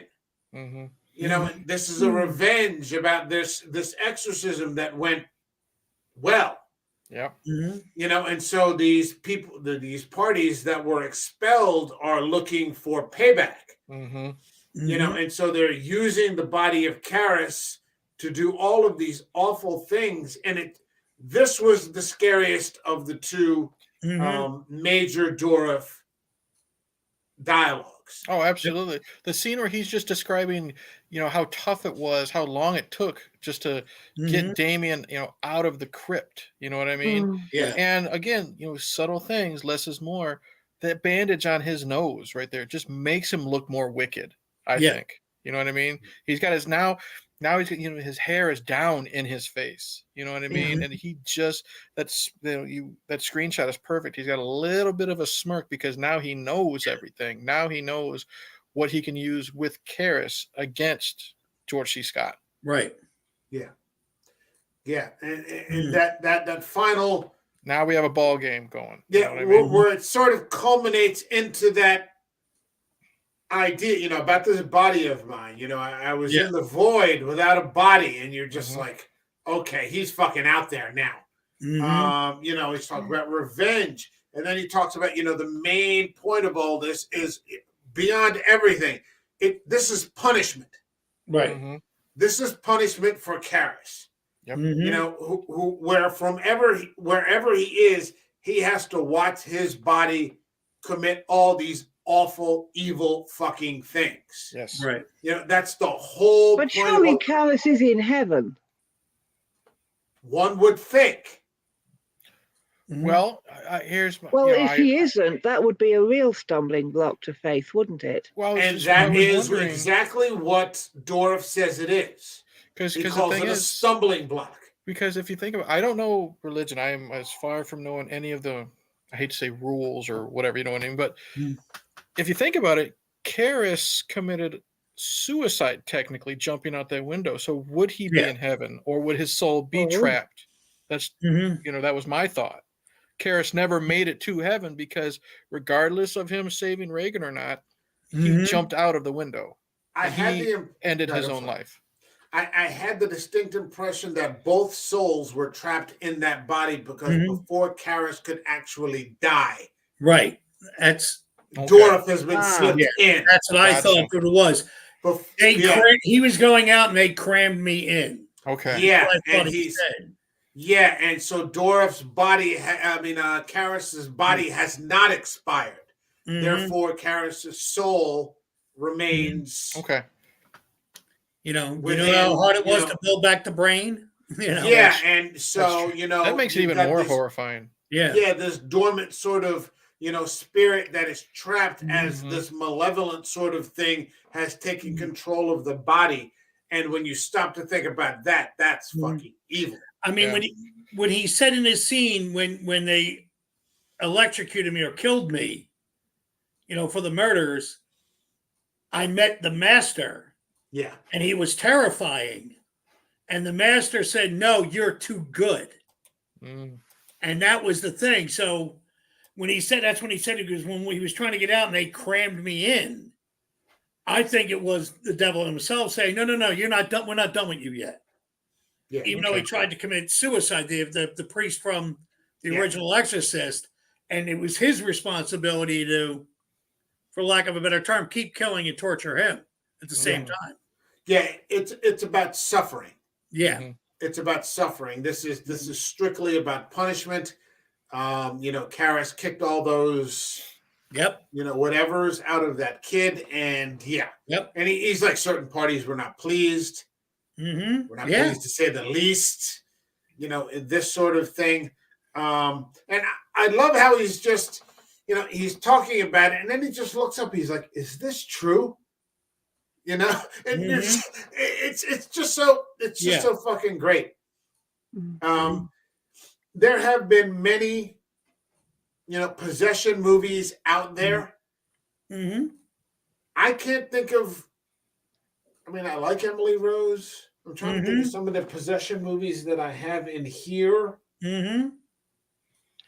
How about What the hell's Hour? what's better than this aside from the original? Mm-hmm. Anybody? I can't actually think of any that are better than this, but I can straight away think of a few pretty good possession movies. Mm-hmm. Name them out. List one or two. Okay, off the top well, of your one head. that comes to mind is Anything for Jackson, which is almost like a reverse possession movie. That was at the top of your list that you gave to me, and I started watching it for 5 minutes, and I just never got around to it. I still haven't finished it. Fuck. Oh, well, it's a bit boring and routine for the first 10 minutes, but then when you get the first manifestation, it really takes off. The Cleansing Hour. And that's almost a joke one to begin with. And I wouldn't say it was deep, but it's clever, and I really loved it. Okay.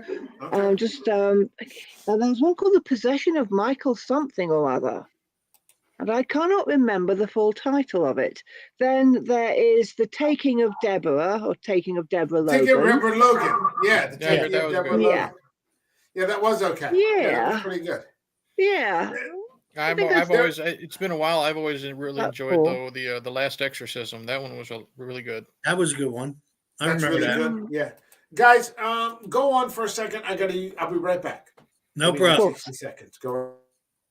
Well, I'm just wondering, has anybody else got some really good exorcism movies they want to mention? Nothing really worth mentioning, because a lot of them that I've seen, and trust me, I've seen a lot, and a lot of them I think are just trying to imitate The Exorcist. Yes. Yeah. You know what I mean? And the thing is, here's how I look at it. You know what I mean? You got to you think of this way: nothing will compare to The Exorcist, no matter how good it is. The Exorcist to me is just like one of a kind. Mm-hmm. So, no, I'm not picking on The Exorcist 2 or even this one. How much we're praising this one, nothing's going to be the original. And I think that's the problem. Is a lot of these are not innovative. You know what I mean? It's just point by point by point by point. We want to get the person possessed. then they have to speak, vulgarities, and then Right. they gotta try to desecrate either a church or at least a crucifix and stuff Mhm. like that. And then Mm. lots of times we have the Mhm. faithless preacher and stuff like that. So it's just, Mhm. bit by bit by bit, and it just Yes. fails in comparison. And what it's like I said, what's disappointing to me is why not try to be innovative, like The Last Exorcism? It's Right. found Right. footage of a sham artist who gets stuck in a real Real possession situation. situation. And Yeah. that's just the problem with a lot of these exorcism movies. I haven't seen any clips Mm. of the Russell Crowe one because I'm not really interested. You know what I mean? I think I've been Mhm. soured with exorcism movies just over the decades. Well, it goes to what you were saying when they're trying to imitate the original Exorcist. They're not even doing, because there was dialogue in The Exorcist that was terrifying. Hmm. It's more of the physical manifestation of it. Linda Blair coming down the steps, walking backwards, Spider coming walk, down the yeah, staircase. They'll want that. They want the body shaking. They want yeah. the bending. They want the contortions. The dialogue in this movie here was terrifying. Hmm. Can I Just how cold they were. Yep. can I make a wait, hold on if I can find it. and Go ahead, John. I'm no, sorry. that's what I'm saying. That's where the director / writer knew exactly what to concentrate on, Hmm. even when he had to remake it, Mm. type deal.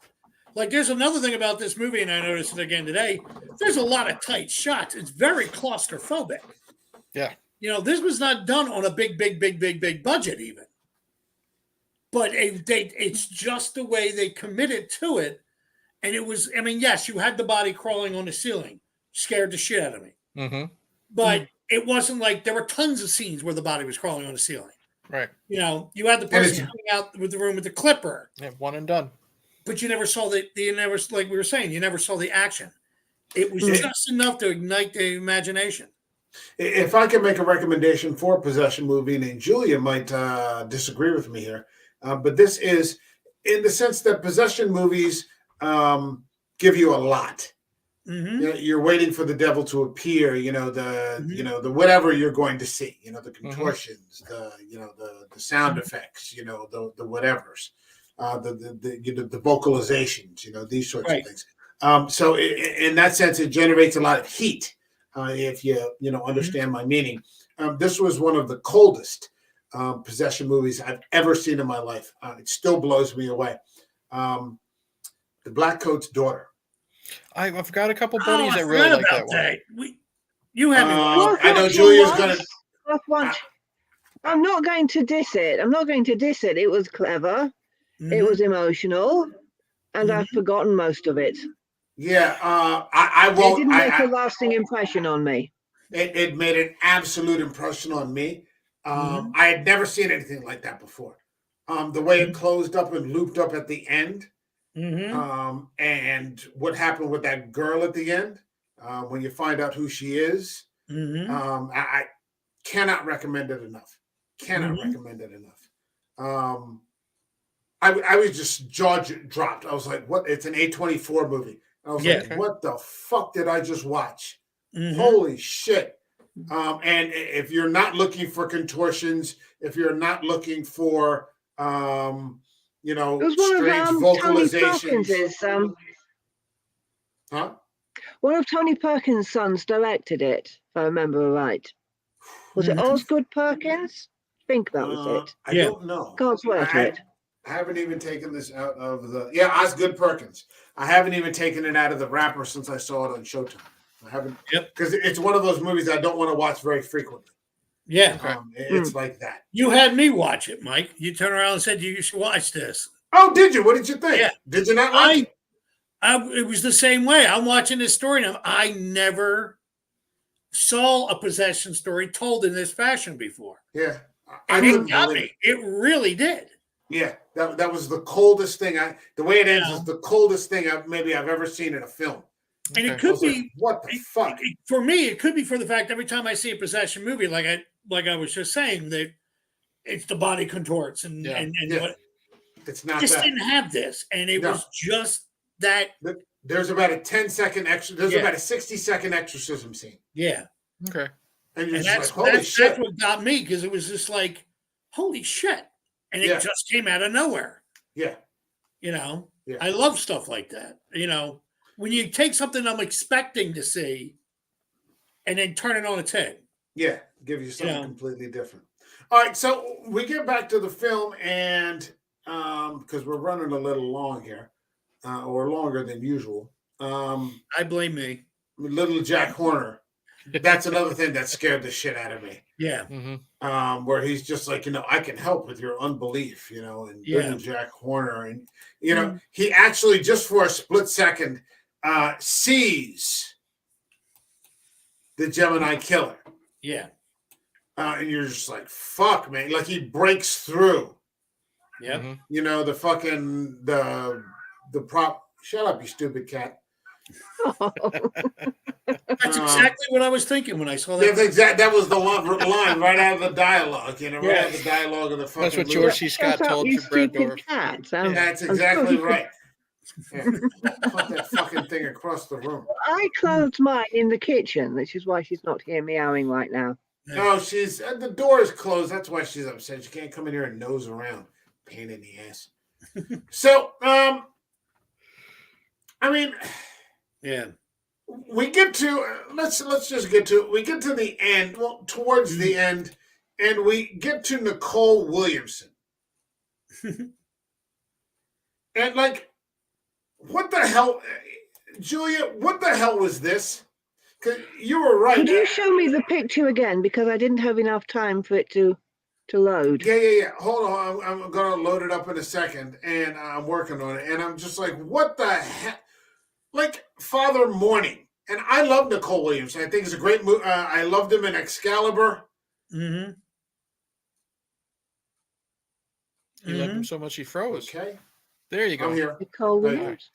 Yeah, Nicole Williamson. He was Merlin in Excalibur. Oh, Can you hear Nicole me? Yeah. Williams' son. I was thinking, oh, yes, Mhm. the 7% solution. Yes, the 7% solution. Respect. But he has no buildup and this is where you can tell Blatty Mm-hmm. was following WB's orders. Yeah, he just Right. shows up, basically. Yeah, and He you're was just in like, one scene before, and that was it. Mm-hmm. no dialogue. No dialogue. When you see the first movie, I mean, you've seen Karras throughout the entire movie. He's as big a character as Reagan is. Right. And then Father Merrin comes in the last half hour. This character, know nothing about him. He shows up, and I remember being in the theater, and people just got up and, because it's the normie thing. And I'm not knocking it because we're talking about it now. I own it on fucking Blu-ray. People just started clapping. Because they wanted somebody, this is the church representative. Because with every possession movie, you have to have a church representative or a priest or something like that, to counterbalance the evil. Mm-hmm. But here it's a little short. I felt. Yeah. Anybody else? It Well, felt forced to me. Yeah. I mean, I'm sorry. no, ahead, I you're jumped in. exactly right, John. I mean, it's. I'm not saying I disliked the scene at all, but you could tell it wasn't planned because he does show up out of nowhere. I mean, I read some trivia that Blatty didn't even want to call it The Exorcist 3. He just wanted to call it Legion. Because with Legion, you don't need an exorcism. But you call it The Exorcist 3, people are going to wonder where the fuck's the exorcism. So I get it. I mean, it didn't take me out of the movie, but it's just like, it's definitely just literally just thrown in there. There's no exorcism in this book. There's no exorcism. So, I mean, I think they just wanted to tie it in. Right. They wanted an Exorcist movie. They didn't want Legion. They wanted spinning heads and pea soup. And so, Blatty finally gets compromised. And, there's a whole documentary in the theatrical release where they have the producers from Warner Brothers, and they're like, well, Mr. Blatty just didn't understand how movies work. And you just feel like saying, fuck off, man. Let the fucking creative create. Yeah. Yeah. You know, what the fuck do you know about, creating anything, you fucking hack? And it's like some old man, Well, look Mr. at Warner Blatty, Brothers just now. didn't understand, what's happening here, and how things are done. And you're just like, go fuck yourself, buddy. All right, We have to set up for the sequel. Come on. He doesn't know what he's yeah, exactly. This man is clearly not a suit. What's the problem here? The guy who wrote the book and is directing the fucking movie doesn't know what he's doing. Yeah. Yeah, that's basically what it was. They were actually very condescending about Blatty. How dare you do your story?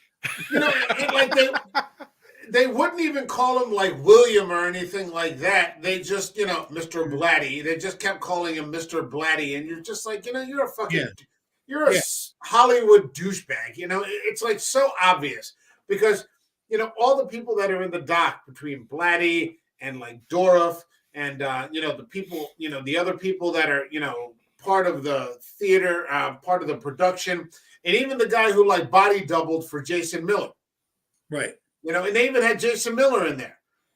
Everybody's coming from this. You can just tell from a very sincere, place. And then all of a sudden, these suits come in, and it's no longer William or Bill or it's Mr. Blatty.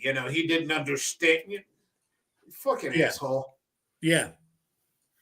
So and you notice it's all the special effects stuff that you didn't have. Yeah.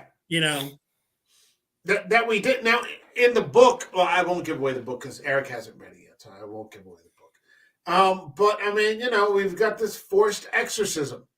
Mm-hmm. It doesn't last long. It's about a 60-second exorcism that goes south. Mm-hmm.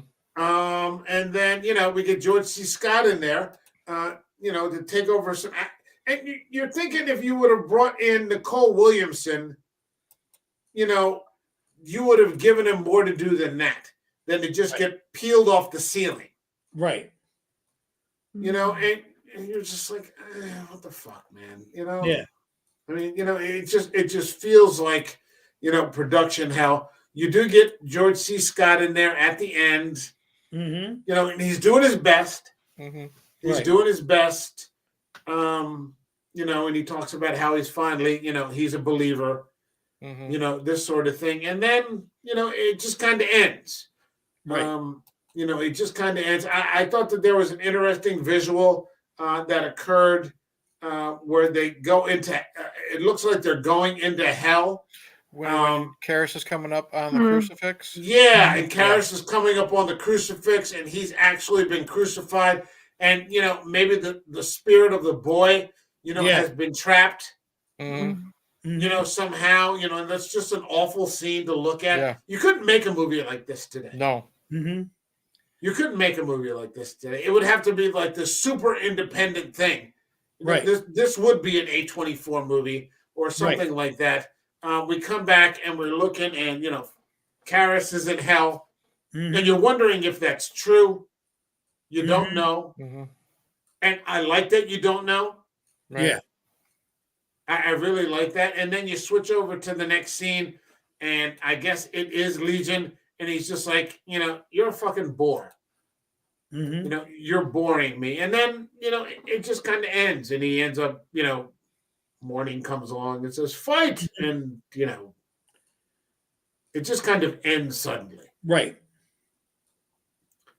And that's it ended not similar to the original Exorcist, but that sudden. Yeah. With it. Yeah, but not with the same amount of. But that's the point. They try to catch lightning in a bottle a second time, and it's not the Legion ending. No, it's not. It's not the Legion ending. Okay, so if you're worried that I'm going to spend $40 and I'm going to read a book that's going to end like this movie, it's not that ending. It's a strange ending. It's a strange ending. Don't misunderstand me. But it's not as that opposed ending. to the rest of the movie. Yeah, as opposed to the rest of the movie.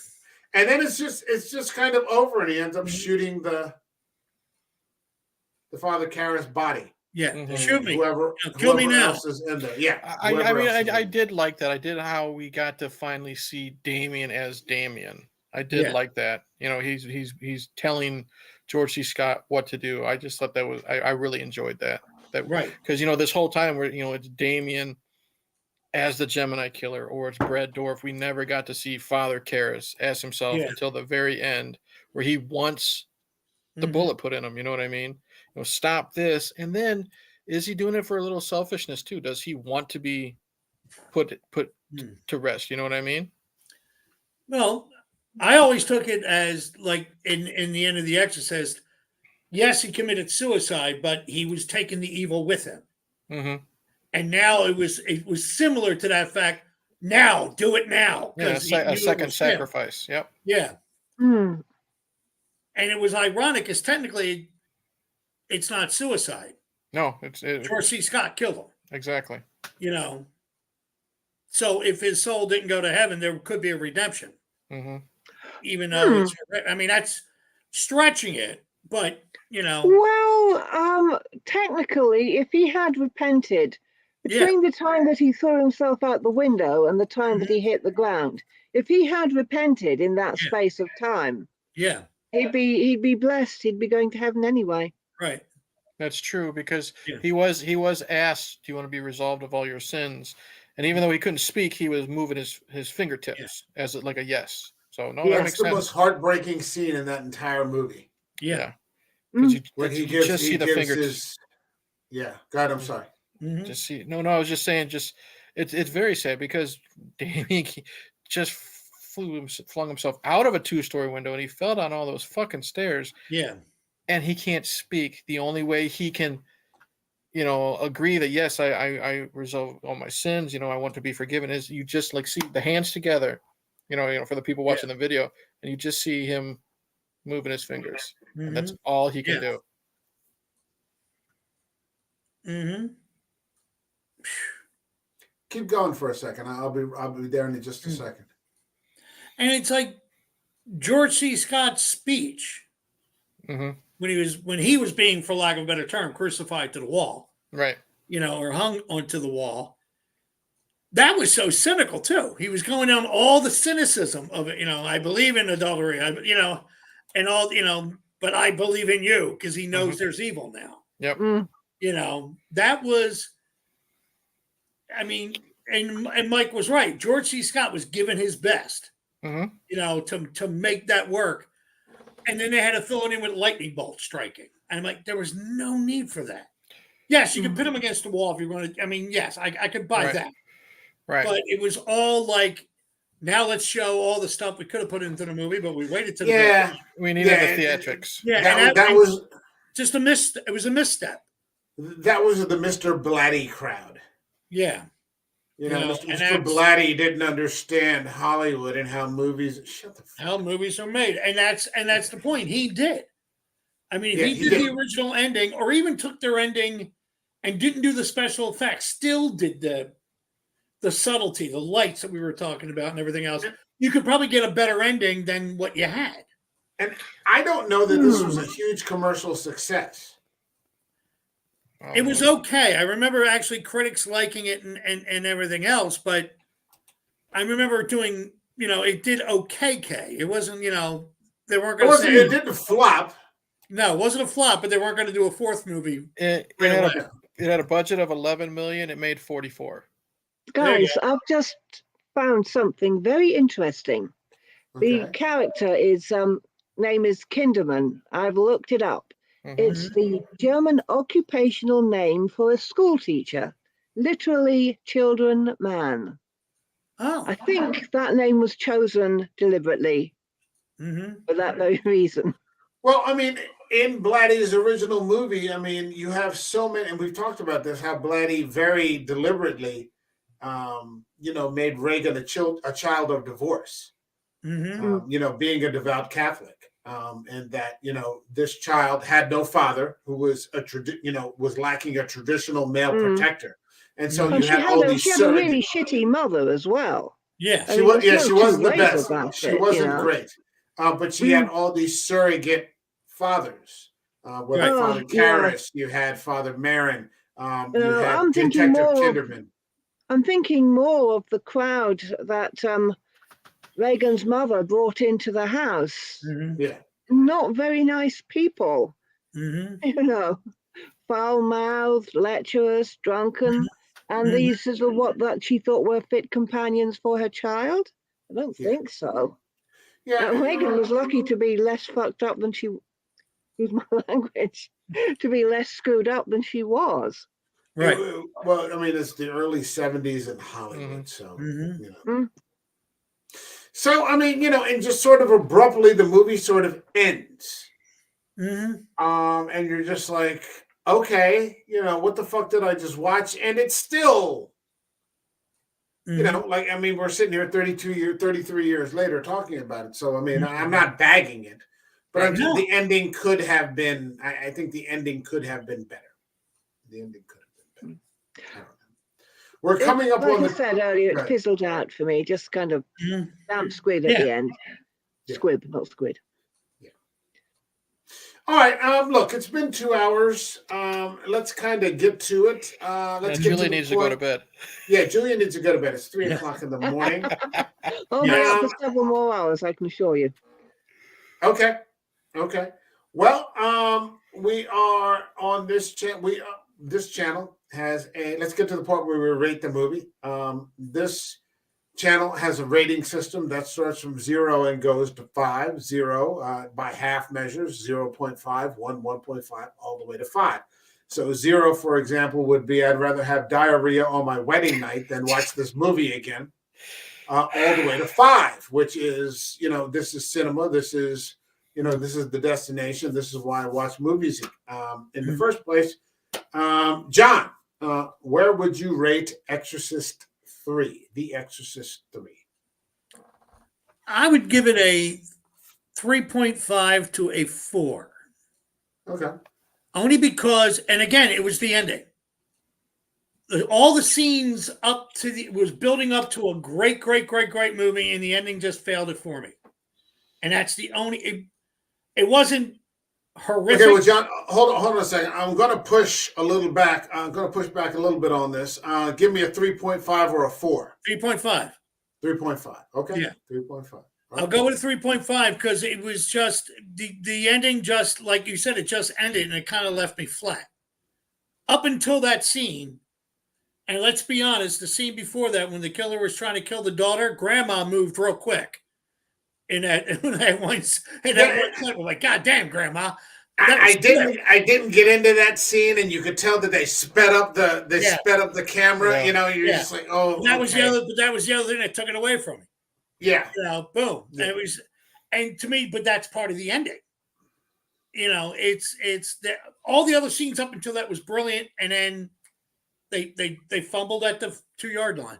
Remember, they got Butterfingers at the end. Yeah. Okay.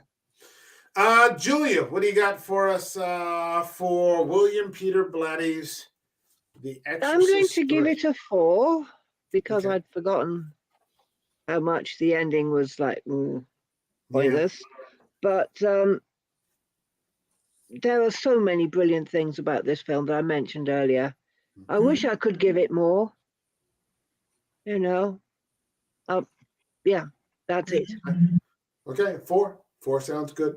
Eric, what do you got for us? Exorcist 3, William Peter Blatty, George C. Scott, Dorff. Okay, I don't know if we had the rating system in place when we did The Exorcist. I don't believe we did it. I would have given it a 5. Yeah. The original. Yeah. Like you had left the room when we were discussing how nothing is going to compare to the original, no matter what, no matter how hard they tried. I'm giving this a 4.5. Okay. My nicks, you know, and even if I love this movie and I'm not comparing it to the original, what is keeping this to be a 5 from me is, like John said, the grandma scene where, you know, she's the Flash pulling granddaughter out of the way. That's just poor editing. You know what I mean? I got to knock it for that. I don't mind the exorcism at the end. You know what I mean? I really don't. What I don't like about the exorcism is how we brought up, we don't even know who the fuck the priest is. You know what I mean? It could honestly, it could have been Joe Blow from the Yellow Pages. You know what I mean? It could have been anybody. Had I known who he was more, grown attached to him even a little bit, then I would have given a shit. You know that he's stuck to the ceiling and his head's peeling off. You know, that type of stuff. But you know what? I can overlook that stuff because Dorff is so good. George C. Scott is so good. Father Dyer is so good. The imagery, the scares. the score, the use of silence. There's so much good in this. I can overlook that little piddly bullshit. But if we're looking at it, as a review, for this podcast, it's not a perfect film. It gets dings because of that stuff, in my opinion. Okay. All right. I'm going to go with a 4. I'm going to go with a 4. Because the strengths of the movie make me forget the weak points. Okay. And so I have to specifically focus on the weak points to bring them into memory to detract from the score. Otherwise, it would be a 4.5. Mm-hmm. It would almost go into cinema. And in many respects, it is cinema. Mm-hmm. But the ending just, Mm-hmm. it tanks a lot of things. Mm-hmm. But it's still at the high end of entertainment. Mm-hmm. You've got great characters, Mm-hmm. extremely well developed, all up until George C. Scott gets to the house at the end. And then it just turns into production, producer-led content. Mm-hmm. It turns into producer-led content. It's a shame. On the other hand, it's still an extremely solid film, and the second best movie of all the films. If anybody gets a chance, I would suggest that you check out Dominion, because it is worth it. You got Stellan Skarsgård as Father Merrin, and it's good. It's almost like if somebody made The Exorcist or an Exorcist film into an art film.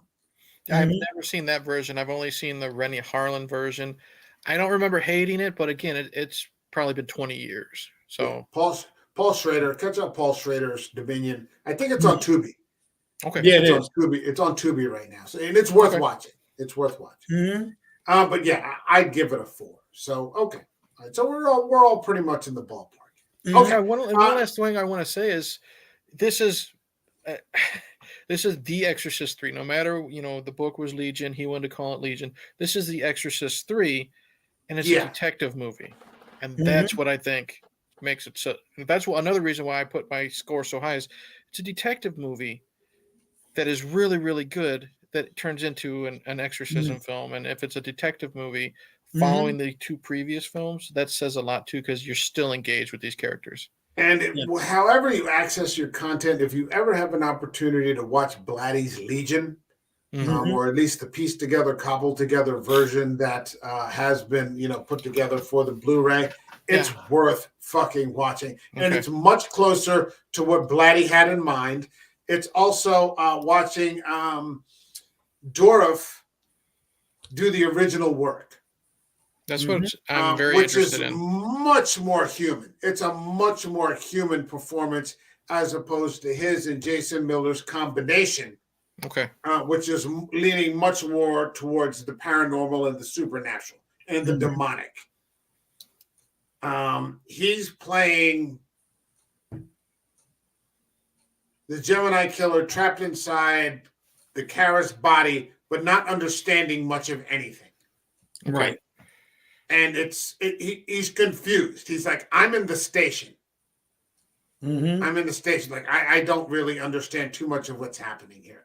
It's a different performance. You'll have to decide for yourself. Yeah, I've got the Blu-ray. I just never have watched it. Sit down and watch it. It'll be a while. You probably won't want to watch it again after you just saw this. But yeah, watch it. Sit down at some point when you have some quiet time. Is there an exorcism scene in Legion, or it's completely different? Okay. No, it's completely different. There's no extra, and it's much more philosophical. Okay. It's Blatty's Legion is extraordinarily philosophical. Okay. Yeah. All right. John, you got anything to plug? Not right now. No, I'm just getting back into the world. So next time I come on, I'll probably have something to plug. All right, sounds good. Julia, anything to plug? What you got? I still have my YouTube channel under the name of Morgan Scorpion. I'm trying to put up new content every Saturday, and I'm mostly succeeding. There's one thing I'd like to mention. I hope I won't be taking too long. You recall Brad Dourif's performance as the Gemini killer and how very full-on evil and scary he was.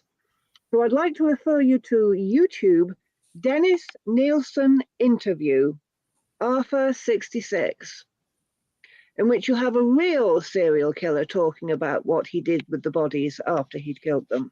And you'll notice the emotional tone is completely different. The banality of evil. Oh yeah. As opposed to Brad Dourif's excellent theatrical performance. Yeah, I've seen a few Netflix Netflix documentaries with real serial killers where they go into the prisons to interview them, and they're just the most unassuming, banal. And you're like, you murdered 20 people? Yeah. Like you look like you look like you could fight your way out of a wet paper bag, but they murdered 20 people. It's inconceivable to watch. Yeah. To keep going with the Exorcist 3, look at Jeffrey Dahmer. This was, he was able to do all that stuff, and this was his favorite movie. They say he watched it every day. Yep. He watched this every single day.